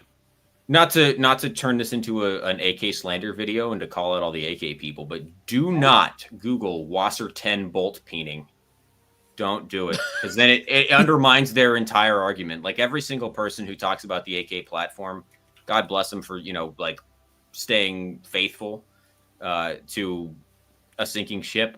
But yeah, you don't want to like admit to the fact that all AKs do that because it's a piece of fucking garbage. Well, I mean, it gets to the point. dude. if you bought an AK when they were $400 and it's been your one rifle for the last 25 years, I'm not gonna make fun of you. Like, I mean, I might behind your back, but like, logistically, That's not, no, that is not the case for anybody though. Like no Yeah, one's that's like actually 4 that people poor. Like that's a weird mimetic version of poverty. You just pretend that you could only buy the Wasser 15 years ago and it was $400, and the fact that it doubled in price and didn't get any better is like not your fault. I mean, so I'm pretty lucky. I got the modified Wasser for yeah. $500, so I don't feel too bad with that. But There you go, 500 for a Wasser. That's What all is done to it? So it has the AR buffer tube rear trunnion installed with a B5 stock, which I think is better than the stock, wood stuff. I don't. It want is. That. It has a Ultimac gas rail, which is fine for mounting optics. I'm okay with that. It has the front brake is like the. It's got a brake on it. I don't know what brake it is, but that's basically it. So I got it for $500, relatively stock with like the upgrades I would have probably put on it anyways. So for me, a fantastic deal. Is And it then now I just got to trigger? fund it. The stock trigger is really good. So Yeah, mine it too. did have an ALG in it, but he took out the ALG before sending it to me. So, but the stock trigger to me is good. Like it's like maybe 4.5 pounds, something like that. Really long and spongy, but Yeah. it's fun to shoot. Yeah, I have a Wasser 10 in it. The trigger's pretty good in it too. I have bought an ALG and I never bothered with it. I sold it. Yeah. I'm just like, this is fine for what I'm going to use the gun for, like, which is mag dumping at trash, basically. Right. It's like I'm not taking it beyond 300 yards, so I don't really care. I might shoot groups with it one time just to see what it does on paper, but that's really about all that I'm going to do with it. Are you going to order the nose trigger? Am I gonna what? Oh, I might put in the Alpha Tactical FRT thing. I definitely think you have to, dude. I think you Yeah. have to. Yeah. Those guys are awesome, dude. Their videos are entertaining as well. Yeah. The one thing about the AK that's great is it's just very mechanically satisfying. Like it clicks and it clunks and it just makes a ka-chunk when you let the bolt go. Like just the AR doesn't do it. You can just say you're autistic. It's fine. I am We like that sort of mechanical thing. It just feels right. It's like a manual transmission. It's okay. You can like Figured it. out a new way to stem at the range. It's got that gizmosity to it. Yes. It does. It's got gizmosity. Yeah. But the thing is, the Grifting AR is Gamer. like- Yeah, the Grifting Gamer says when 6920s were $1,000 and Wassers were $325 with a case of Tula, gun stores couldn't give them away. It was my second Pew purchase back in 2002. Well, I was 7 years old, so that was a bad investment on my part. Life comes at you fast. This is what we got to learn. And the problem is that there are people who very, very rarely put their head up for air.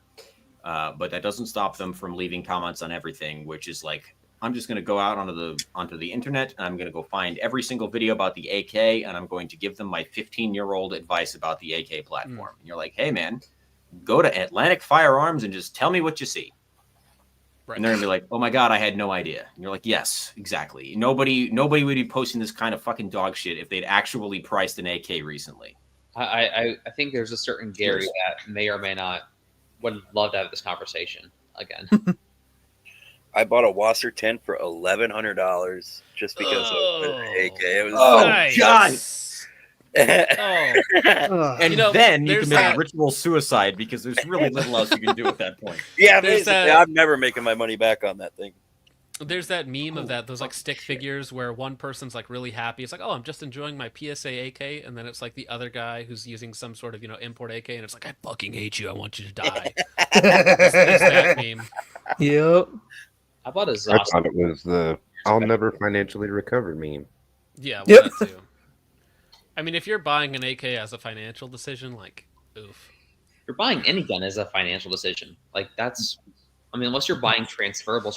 Well, I was going to say, Andrew, you're one to talk about this. I have like 10 grand of used gear. No, I don't in buy my- them as a financial decision. In fact, I lose money on every gun I sell. Now, if you bought a KR-103 right before KUSA went out of business, now that was a financial decision as long as you sell at the right time instead of hodling until somebody puts the company back together and starts producing them again. Well, wasn't then that a you're thing? Like people never actually got their 103s. It was just like one of those things where they were strung along for like years that it was about to come out. I think fulfillment was one of the issues of KUSA. But I mean, you could find them in stock at like Atlantic, for example, where like if you bought it from Atlantic, you knew it was actually in stock. Whereas if you tried to order it directly, I think they did direct sales to FFLs.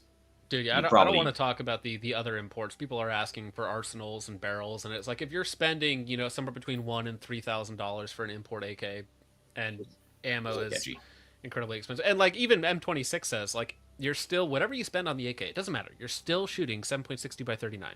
So the difference between a $1,000 AK and a $3,000 AK, beyond 300 yards, they're just garbage, right? So. Literally, Eugene Stoner and Jim Sullivan designed a perfect rifle that you can now get for like $1,000 and get a really good one. Mm-hmm. And you want an AK? Like, why are you spending $6,000? Even $1,100 was dumb. Well, there's a lot of fun history with that. Like, you can start to draw parallels, like people saying that after Stoner designed the revolutionary internal piston, he went on to design the AR-180, and the reason that he did that was because of patents. He was not allowed to use his old operating system, even though he knew it was the fucking best. Yeah, dial that back 100 years and being like, well, technically, revolvers like the Remington new model or whatever, like technically those existed after there was already a bored through cylinder, and they're newer, therefore they're better. It's like, no, they were newer, but they were also operating under the restrictions of patent law. So they couldn't make what was the best option available at the time. So just the fact that they were, they were newer or subsequent to another design doesn't make them better. Same thing with the AR-180. It was designed to be made in fucking fourth world countries, like a village blacksmith could put together a fucking AR-180. It was also designed not to infringe on the patent of the existing DI system that was owned by, I think, Colt at the time. It doesn't matter that it was newer or that it was like, then he did this. Well, sometimes artists will be like, well, I made my one album that was really good, and then I'm going to make this other album because I want to continue to produce music. And you're like, well, guess what? This one sucks. But no. If it was their second album, it has to be better than the first because surely they've learned and grown as an artist, right? I'm so tired of piston guns. I got a call from my buddy who owns a shop, and he's like, I got a new old stock 516 in, and I'm like, that's very cool. You're gonna someone who's not me. Buy right now. Well, what is it? Is it the 10.5, 11.5, or 16? 16, 16. I actually want a 10.5. I would love to have a 10.5, 5.16. I've been thinking about doing one of the BRN4s just for fun. I don't know. Yeah.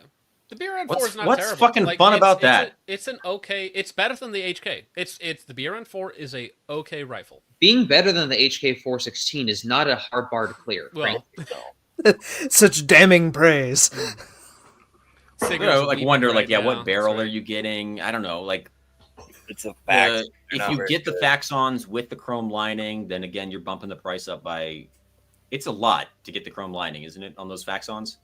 The Faxon? What are we talking about? I think the BRN4 uses a Faxon barrel. They make a non-chrome lined version and a chrome lined version, and the chrome lined version is, I want to say, like $200 more than the. Well, I know if you get it's a full like $9.99 versus $11.99. Yes, that's a lot to pay for chrome lining. You can part them up to a lot of money because you can get all the different handguards or whatnot. You can price yourself into like you might as well buy an MR5, 5.6 or whatever it is. But you shouldn't. Well, you shouldn't do that either. No, I know a lot of people are very excited about that coming to market, but it is another like violently overpriced HK product. It is a very attractive gun, but yeah, anytime. I still don't believe. I think again we're in a post-truth society, so nobody tells the truth. Not about the AK platform, not about the 416 platform. They don't tell the truth about barrel steels, right? HK will be like, no, trust us. This is the better way to do it. And you're like, well, I don't believe you because the reason it's not chrome lined is because of EPA regulations or some shit. Like, well, or to differentiate from their contract guns, right? Yeah, and or either you're still screwing us over like you always do, or it's because Germany won't let you export chrome lined barrels or some shit. Either way, any justification that you come up with now sounds like a post hoc rationalization for the decision that you had to make based on, whatever, pressures from the government, pressures from corporate ownership or whatever. So like, if you tell me that this barrel is technically the best barrel, I don't believe you because I know the reason why you had to use this barrel. But they may not be wrong. It's just that their rationalization is suspect because there are artificial factors at play. Yeah, it's hard to believe the guy that's trying to sell you on something too. It's like, do you listen to the used car salesman? He might be telling you the truth. He seems knowledgeable, but he's also trying to extract money from me. What about 416 stainless? Go to Griffin Armaments website, go to one of their upper pages, and they've got a blurb about how their 416 stainless is technically the best, most long-lived barrel possible. Yes, correct. So I got into an argument with Austin about this. So he Could was this be emailing me back true? and I forth. don't know. He tells me that, but then like people who I know run like 10, 20, 30,000 rounds a year through one of their guns are like, no.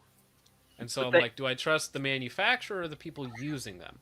And I get it, like if you're looking from like a technical analysis, maybe on paper, you're like, no, this should be just as good as like a Chrome Line 4150 or something. But in reality, it rarely works that way. Right. And there's a lot of different factors. Like if you're adding a can with a lot of back pressure and you're keeping a lot of heat in the system and you're still maintaining a high round count, does it hold up the same then versus like a chrome lining? You know, there's all sorts of different testings. And if you put maybe if you put a 416R stainless steel nitride barrel in like a really nice environment, maybe it holds up as long. But I asked a gun engineer for a company that I won't name, but I was like, hey, what's the deal with these like 416 nitrided barrels? And he was like, well, we looked into it and we thought that it was unacceptably brittle, that it would too much material would be, removed from the barrel because the nitriding of the 416, it's more porous than nitride, something, scientific answer. And I'm retarded and I was drunk at the time. So I didn't understand the answer, but I internalized it nonetheless. I was like, well, okay, so again, a company that's their business is to make a 416 barrel with a nitride coating. They're going to be like, this is the best fucking shit you can get. Conveniently, it's the only fucking shit that they make. Yeah.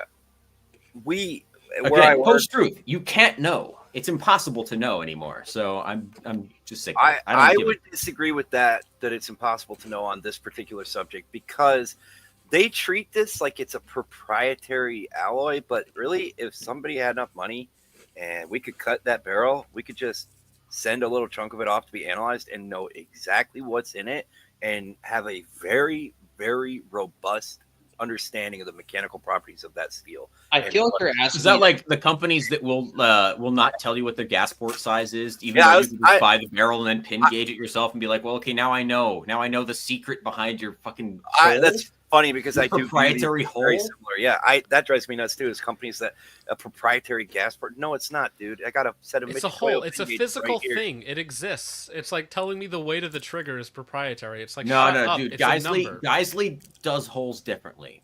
Geisley hole is not the same as a ballistic advantage hole. Geisley has their gas port size on the website, though. To be fair, yes, Geisley does. ECM doesn't. Noveski.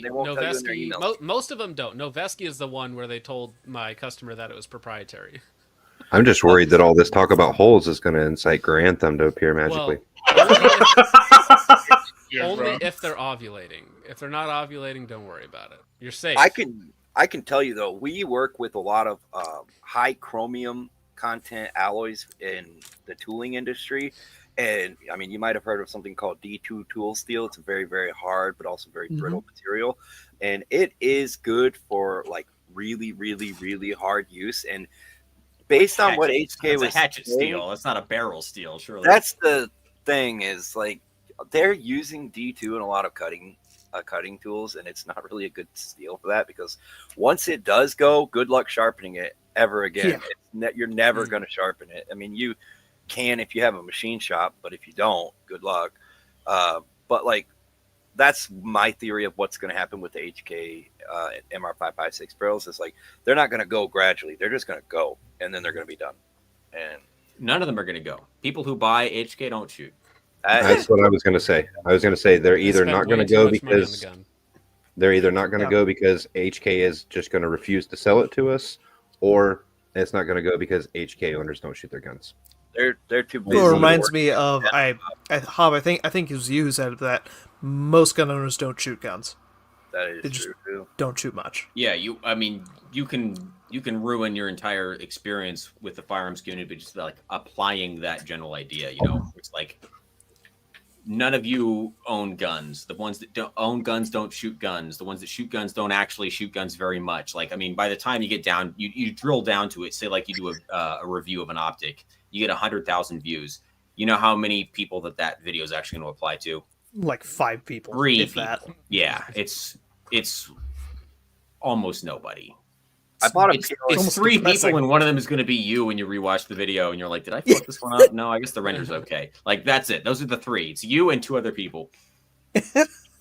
I bought a PLXC because of Brassback's video, and I actually have liked it. And then I bought a 4XT Pro because of your video, and I had to send the first one back, and I was like, I wish I would have listened to his Aimpoint T10 video. Well, no.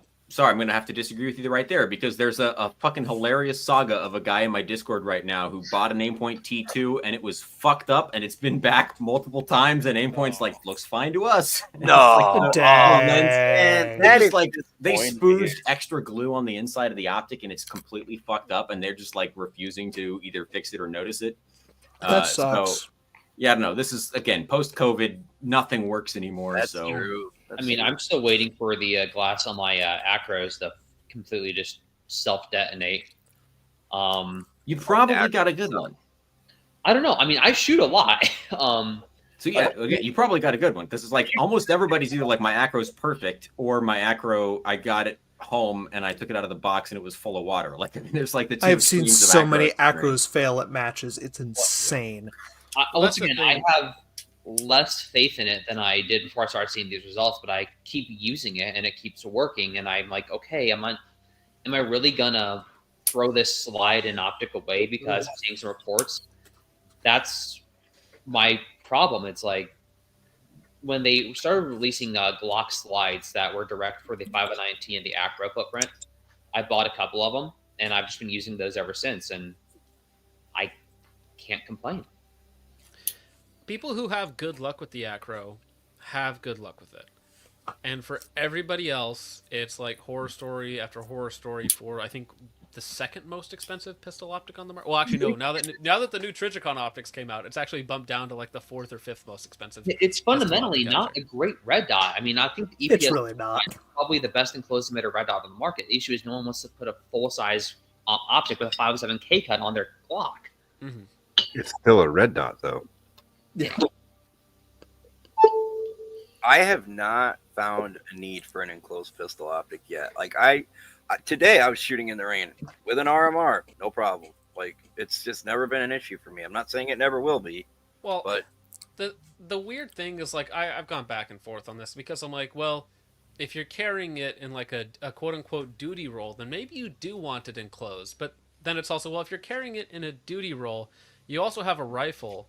And then the pistol is worthless. Like, it's just dead weight hanging off your body somewhere. So it's like, are you ever actually going to use this unless you're red a cop, dot? I guess. And, I like the well, but even if you're a cop, the holster's going to come out for like 5 seconds. You know, That's a couple true. minutes at most, right? Yeah. So, and like, you know, most of the I time, have like- heard of people breaking their red dots in holsters, rolling around with a I have guy, too. like, you know, that. But again, yeah, it does happen because I've had optics occlude on me, open emitter optics occlude. I live here in Washington. I used to live here in Washington, but it's incredibly rare. It's very niche. It's kind of a meme that got very popular, like piston ARs, like everything else. You get into a fad where everybody's like, you have to have this on your gun. Your optic has to be this style, or else it's not good enough. It's Gotta not have that, or cool you're gonna enough. get killed in the streets. Yep. Yep. It's the gun industry loves fads. Like it's kinda Well, like- that's what they sell off. It's all a psyop. It's all a hype train psyop to get you to buy stuff. Good lord. Dr. Fuzzy for $1.99 says, "Me here sweating after spending $2K on a milled AK." I'm sorry. That Oh, is God. a way to throw away $2K A for milled 9-pound one? AK. Yeah. Oh, Cod I was like, said, yeah. "Where ass facts for 2?" I mean, I could message him, but I would imagine because he's like a real human, he's actually like spending time with people on New he Year's looks like the kind of guy who has friends. Yeah, he has a social life, so he's not here right now. Loser. Cod for $5 says Garand. Oh, this is I'm gonna steal this for an AI song. Garand Thumb with love for holes finds ovulation in secret roles. Beyond his wife, he seeks unknown. In hidden paths, his heart is thrown. Thank you for that, sir. John, there's beautiful. a guy in our Discord who has entire AI fan Oh yes, fiction. yes, I did. I unfortunately perused that for a moment, and I feel worse having done so. Oh, he has several chapters now. Oh, He adds like a chapter every day. It's great. It's wonderful. Oh, speaking of new Triticon optics, though, I have a gentleman who bought. Did I put that up? Who put that up?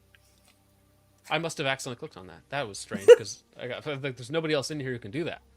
I have a guy who bought a Triticon RMR HD, and he's sending it to me to review. So that should be fun. I personally would rather have the SRO still. Like, I have SRO on my carry gun with no backup sights, which is, some people would say dumb, but my SRO has 2 big gouges in the optic housing. Like, it's been hit. It's not as breakable as the Sage Dynamics video might make you think it is. Well, it's not the best, but most people are not dropping their optics 6 feet onto concrete. Yeah. It's just not actually happening that much. So I mean, it's nice to know what an optic will take, but it's also not that applicable for the average person. That's if it ever happens to you, you're going to be the best live leak video I've ever seen in my life. It's like you in a gas station being like, "This is it. This is finally my time." You draw the gun and you just, and it flies off in the air, and then you get fucking stabbed to death with like a vape pen or something like right in the jugular, and you bleed out slowly.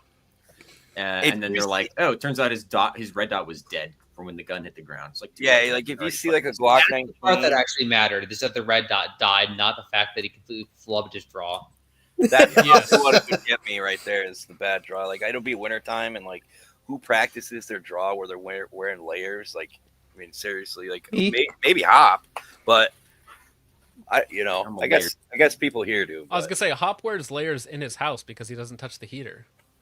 Yeah, I'm so much Too more much money. comfortable with layers on than I am with the heater on. But like my biggest fear in life is that like a robbery in the gas station is going down or whatever. I'm like, oh shit, I got to do something, and then I just fuck up my draw and like throw my pistol at the robber, and I'm like, never mind. Here you go, free gun. It's why did you have this? Before you go, if that happens, you would Trying to help you, man. If that ever happened, I got a spare mag for you. Like, Hop, if that ever happens, just shout, "I am now an accomplice." Make It'd be really bad for me because I'd be down $3,000. Yeah, it's like I was gonna help you rob the place, and then maybe you'd cut me in. You don't have to. I mean, it's like a tryout, right? It's like maybe you'll bring me on the next hit. I don't know. Anyway, I was definitely not drawing my handgun because I was going to shoot you. That is not why that was happening. That is my biggest. Could be worse. Could be worse. You could end up putting the guy down, and then somebody else says you, and no offense. No, actually, you're right. You Okay, my look second like- biggest fear is that a guy tries to rob the store, and I shoot him, and then the person behind the counter shoots you. Has like the baseball bat from behind the counter, like they don't know what to do, so they just brain me with it, and then I die of baseball bat related injuries. That would also suck. I think my biggest fear with concealed carry is like that I am somewhere and I am able to stop something, and then the cops shoot me. That happened with Johnny Hurley. Yeah, that happens a lot in Arizona. By all accounts, he was a good dude. Was in getting a haircut. Some nut job went out and executed 1 or 2 cops that were sitting in their cars, and he ran out, put the guy down, and cops showed up on scene and shot him, and then held off on getting him medical aid because they thought he was the shooter, and he died. And then they hid the report for several months, and it turns out that this guy was part of the online investigative group We Are Change, who did a lot of truther stuff.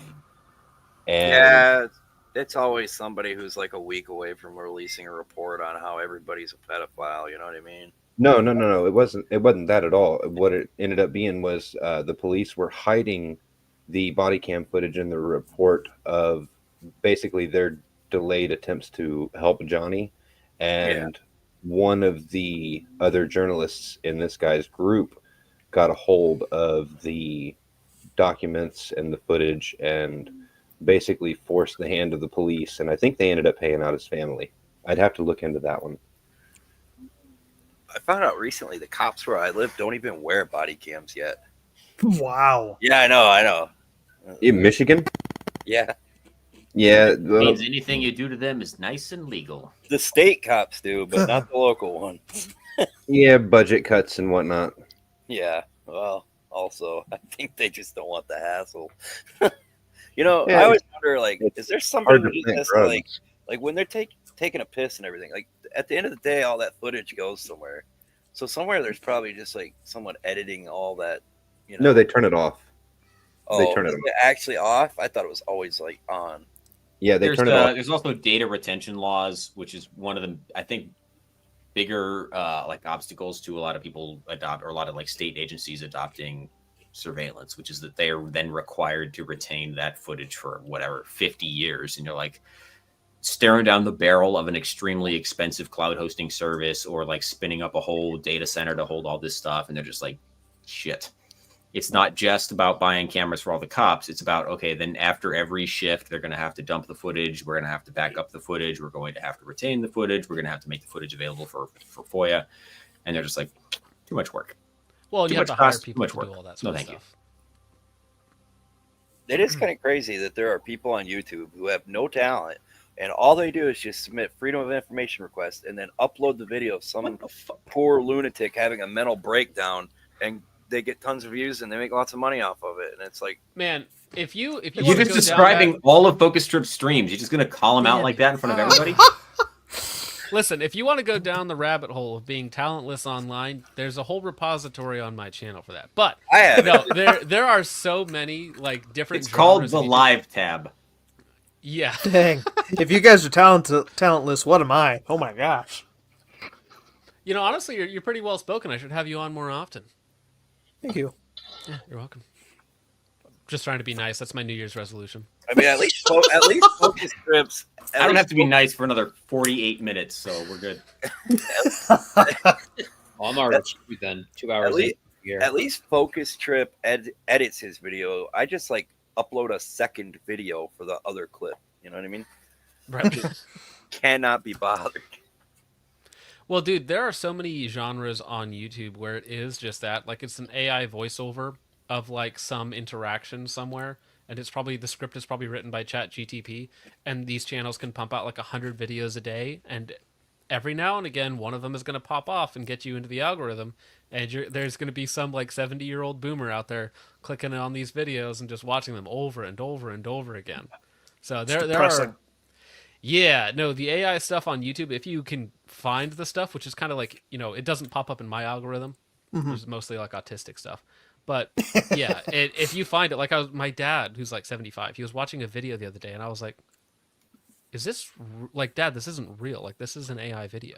Like, everything in this is like the script, the voice, all of it. And it's just like over some like police interaction somewhere, right? And like these videos have hundreds of thousands of views. It's like, I could be doing a lot less and making a lot more. I mean, for years when I was younger, my dad was the computer expert in the family, and he taught me how to use computers and all that stuff. And now I'll get texts from him being like, "Do you think this email's real?" I'm like, "It's from the email address, which is like 26 characters of just random numbers and letters, and it's telling you that like they're gonna foreclose upon your home that you own outright." Like, bruh. Do you think it's real? And he's like, "Yeah, probably not." I'm like, "Okay, well then we agree. This is some weird bullshit." Like, okay. Oh yeah, I saw that article you sent me, Richard. Yeah, that looks bad. Yeah. I remember when that happened. Yeah. Oh gosh. The video, they finally released the video where it showed him jumping into action, and the cop who ended up shooting him watched him take out the other shooter and fired through his, I believe he fired from his cop car across the busy parking lot. Didn't announce that they were police or nothing. That's crazy. That's awful. That sounds that cop lovely. should go to jail. The mother was suing the police department. I don't know whatever ended up happening with it. That was the most recent article that I could find just in the few minutes. Well, that's the worst part, is that they always just pay because it's not their money anyway. Yeah, it's an insurance, and it's a horrible, horrible situation. But yeah, it just, a good man ended up. There's been a few of those. I remember there was one that stopped a mass shooter and got shot by the cops, and it's just, it happens. Like, you got to be really careful. Oh, dude, yeah, Chris, don't remind me about the acorn video. That Oh was gosh. Why? I forgot about that. That was this year, wasn't it? Yeah. Yeah. Only he stepped down. He was His sergeant, I believe it was his sergeant, his superior officer who was there with him, who also returned fire after hearing, I'm hit, didn't even face any repercussions whatsoever. Well, wasn't there that big shooting this year where it was like on a highway somewhere, and they shot more, like 7 times the bystanders than they did people trying to rob the armored truck or something like that? Well, that's just there was the UPS truck thing. That was exciting. That was like last year at the very. I don't remember that. I don't remember that. Yeah, that does happen a lot. There's also every time the New York Police Department engages somebody, their fucking 14-pound Glock triggers cause them to shoot wild shots into the bystanders. Yeah, wasn't it a couple of years ago on New Year's Eve or something? Something happened and they fired 7 shots and hit 9 people. Yes, they often hit more people than they even shoot bullets. I don't know how they do it. They're It's too like, Oh, the Halo extreme 4 population density. Collateral, triple kill. They make it they're too worried about people shooting people accidentally that they make it impossible to shoot someone intentionally. Remember Could you imagine trying to shoot him in the leg? Like with a 14-pound Glock trigger, trying to shoot a perp in the leg. Well, I actually think it's not that. I mean, it's the training standards. It's these people are put into high pressure situations, and if you try to make a precise shot without ever having practiced it in the real world, somebody like this last couple months, people have been talking about training standards and all this other stuff, and can people actually do what they need to do with a handgun at any given time, right? No is the answer. Well, yeah, I was gonna say 99% of of people don't shoot enough, they don't dry fire enough, they don't practice enough, and so people think that like, oh, you're gonna rise to the occasion. No, you sink below happens. the level of your right. training. You rise to what you're used to doing, basically. You can probably pull off like 70% of your top skill at any one given time. Yeah. So if your top level skill is barely passing, whatever test or exam you have, then like what you can pull off at any given moment in a high stress situation, probably subpar. You should be able to ace or destroy like any exam put in front of you for that sort of thing. Because that's the one area where it's like, if you have to deploy a weapon in a as a police officer, like somebody is going to die. Hopefully it's going to be the person you're drawing the weapon on, or yourself, or hopefully not an innocent bystander, right? This is something Ben Stager was talking about. It's like, he's really into like the visual precision of shooting, and he was saying like he thinks one of the reasons like that when they engage a suspect in a car, they end up firing like 30 rounds and maybe they hit the guy once, maybe not. He thinks they're just aiming at the whole vehicle, like not correct the guy in the vehicle. And I'm like, that sounds about right. I think he's right. Well, so yeah, one of those boomerisms that actually holds true, which is the aim small, miss small thing, which is why it's like, you got a competition shooting where you're shooting at a big brown target that's the size of the fattest person you've ever met in your entire life. Yeah, and you're like, stare at this really small spot on it. It's like, well, that's okay. Well, that's knowing what we know about handgun terminal effectiveness, that is a really dangerously bad way to visualize shooting. Yep.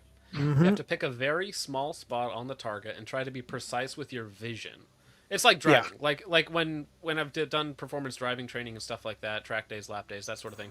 It's the car goes where you're looking, so you can fix 90% of your lines just by looking in the right spot. It's much why texting and driving, or using offhand devices, is you start to swerve a little bit, is because your vision goes, and then you start moving left or right or wherever, where your eyes follow, or you follow where your eyes are going, basically.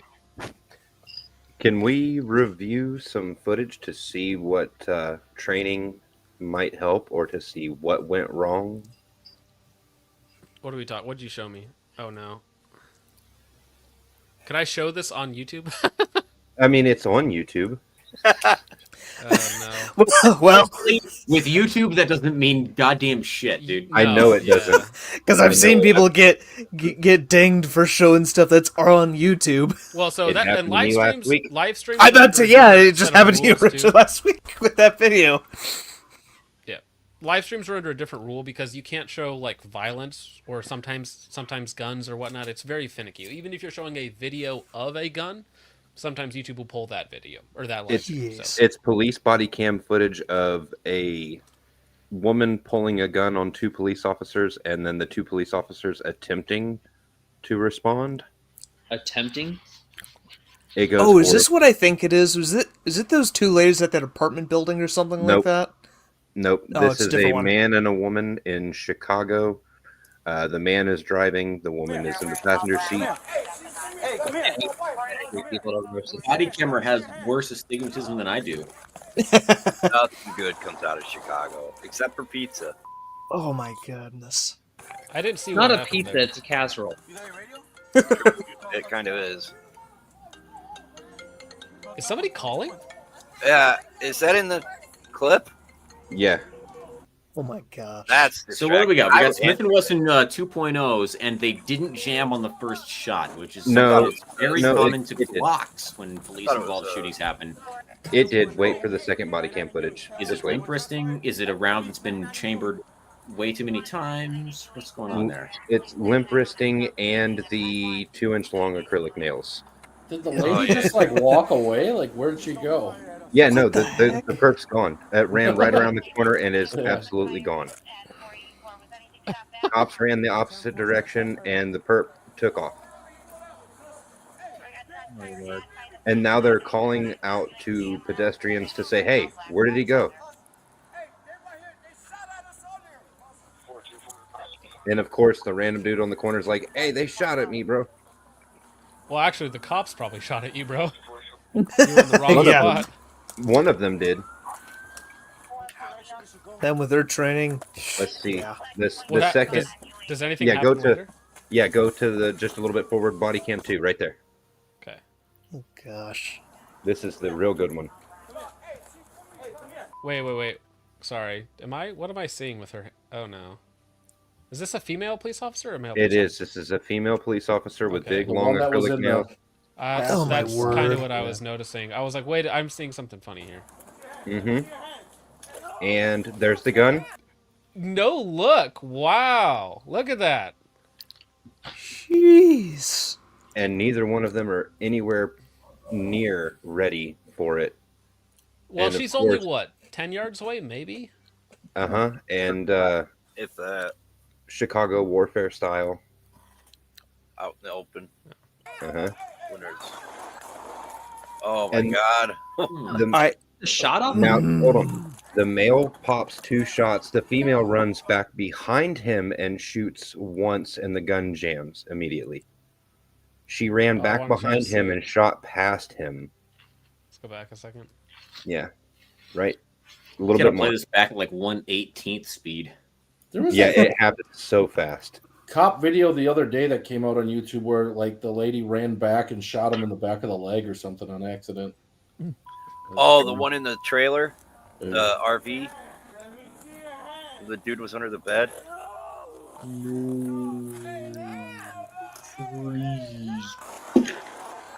Oh my gosh. I'm. And then right So here. where does she shoot? She shoots here? She shoots from here. Oh. And her gun jams. Boom, boom. Oh my. So he shot past her, and then she ran back and shot past him. And then And it's neither down. one of them hit anything anywhere near the perp. Oh, and we have surveillance footage. Uh-huh. Fantastic. And then you Why get to would we see bother with training? Imagine having like a store downtown here, and every morning you just Oh come my into like a few gosh. new holes in your store. Well, it looks pretty run I down. remember, people, these are the only people trained enough to own firearms. Okay, so the lady's walking Yeah. down here. Got 2 police officers coming at her for some reason, right? They've been informed that she's doing something bad.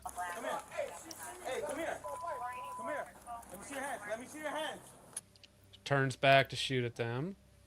This is close, man. That's sketchy. I don't think she fired a single shot. The woman who's actually pointing the gun. But you see, there's just another third person there. If you zoom in, there's Yeah, the blur, the bystander there. yeah, bystander. He's is just sitting there. What is he doing? Why? He's walking up Why to was see the what's camera going not on. moved, or previous to that? Like they wait for them to run off screen, and they're like, "Oh, let's adjust the camera." Just adjust the camera to capture the shooting before.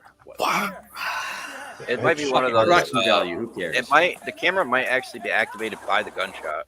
Yeah, no, that police officer runs behind the female. And then fires 2 rounds, and then she runs back behind him and fires 1 or 2. And then right there, she's trying to fire, and then her gun goes down. Oh. And then you can see the person. Then the phone call starts. tosses the gun. Nah, yeah, this is one of those like 360 cameras where you have to actually choose how to export the video into 1080p. Oh, that's after the fact. Enhance. Wait, did I hear? Enhance. Did somebody else shoot there, or is that a door closing? Probably. That's the door, I think. That's just me desk popping because it's almost midnight. Right. Well, nobody will notice tonight. Yeah, 34 Certainly minutes. didn't notice around here. There have been some Ooh, gunshots that's- in my neighborhood the last year or so. That is the Chicago reverse leapfrog. Yeah. There's gunshots in my neighborhood on a daily basis because I shoot. Right. Well, that's because you're the problem. Nobody else is the problem. You're the problem there. My neighbors are shooting all the time. I gotta artificially lower the property values. Well, actually, yeah. too. Jason brings up a good point. It's like that Secret Service agent that failed 5 times to holster the pistol. That's what Yeah. happens if you're not competent, if you're not trained, you're in the most stressful situation of your life. And congratulations, you're not doing it you probably weren't practicing enough to begin with. But you fall below your standard. Was it one of the other attempts? I don't even know what number it was, but the Secret Service actually opened fire and they fired 6 rounds and it was 5 feet and they missed. Oh yeah, the Oh, guy, yes, the I saw that guy. the golf Yes. guy. Yeah. Oh, It's like, how do you do that? By last How that Challenge. close from probably 5 feet away can you miss? He probably saw the optic. O-sight, not sighted in. no. Even worse. It was an O-Light O-Sight sighted in. Yeah. But it's just an O-0. It just moved Well, every you time shoot he it, shot. it gets unzeroed. You shoot it Yeah. again, it re-zeros, and then rinse and Well, repeat. it's like until the you find it. emitter is just Touching it flopping off. around inside the tube, so it's just pointed everywhere. They just toss the emitter in the box there. It's like, it's close enough. It'll be fine. Oh, Secret Service is used to floppy things. Hey. It's All right, guys. I need to go spend some time with my family before the new year is officially entered in, and I recommend the rest of you do the same. But before we get out of here, Randy reviews it. What are you looking forward to in 2025 in 30 seconds or less? Better guns. Hopefully. I guess. Perfect. Yeah. Andrew, what are you looking forward to? Come back to me. Okay, Logan. Hopefully plan on getting to A class on USPSA. Based. Awesome. Hop. The sweet release of death. Probably not going to happen. Unfortunately, that's the one wish you won't get granted. Who do we got on the top right? Nick. I'm gonna start shooting USPSA this year. I'm looking forward to that, and I'm looking Same. forward to more streams. Thank you guys for having me. I hope I didn't overstay my welcome. No, you did perfect, man. That was awesome. Richard. I'm looking forward to more people subscribing to the Clips channel. There you go. Yes, Richard does run the Out of Focus Clips channel, and he got us Subscribe our first to Out of Focus strike Clips. on there. I didn't mean to. I took a super chat and I superimposed some historic footage that just so happened to get to display symbols that may or may not have been associated with hate. All right, Andrew, we're back to you. I'm really interested to see if they can do a suppressor, a flow-through suppressor that is going to be sub $800 with a stamp. That would be nice. But I'm wondering how much that new Psionics They've made one those is for a gonna long cost. time. The secret is they don't fucking work. Yeah. Is All it right. just a Resonator 9 or whatever? John, what are you most excited Anything with a for? monocore design, for example. Oh, that's actually a good question. I didn't really think about. I should have thought up of an answer while you guys. That were going, Keltec, but, isn't it? You asked all of us and you didn't Yeah. think to All right, answer what am I the looking forward to most? Actually, SHOT Show, because I'm gonna go back and not because of SHOT Show. SHOT Show sucks, but because there's lots of cool people that I get to meet and talk to and hang out with. So that is That's the one time of the year where I actually see other people in person. So that's what I'm looking forward to. I'm going to get you a pregnant woman prosthetic. Maybe not, but thank you so much for watching. I hope you all enjoyed. I will see you in the next one. Thanks to everybody on the show. If they have YouTube channels, go ahead and check them out. And with all that out of the way, I will see you next year. Happy New Year, guys. There we go.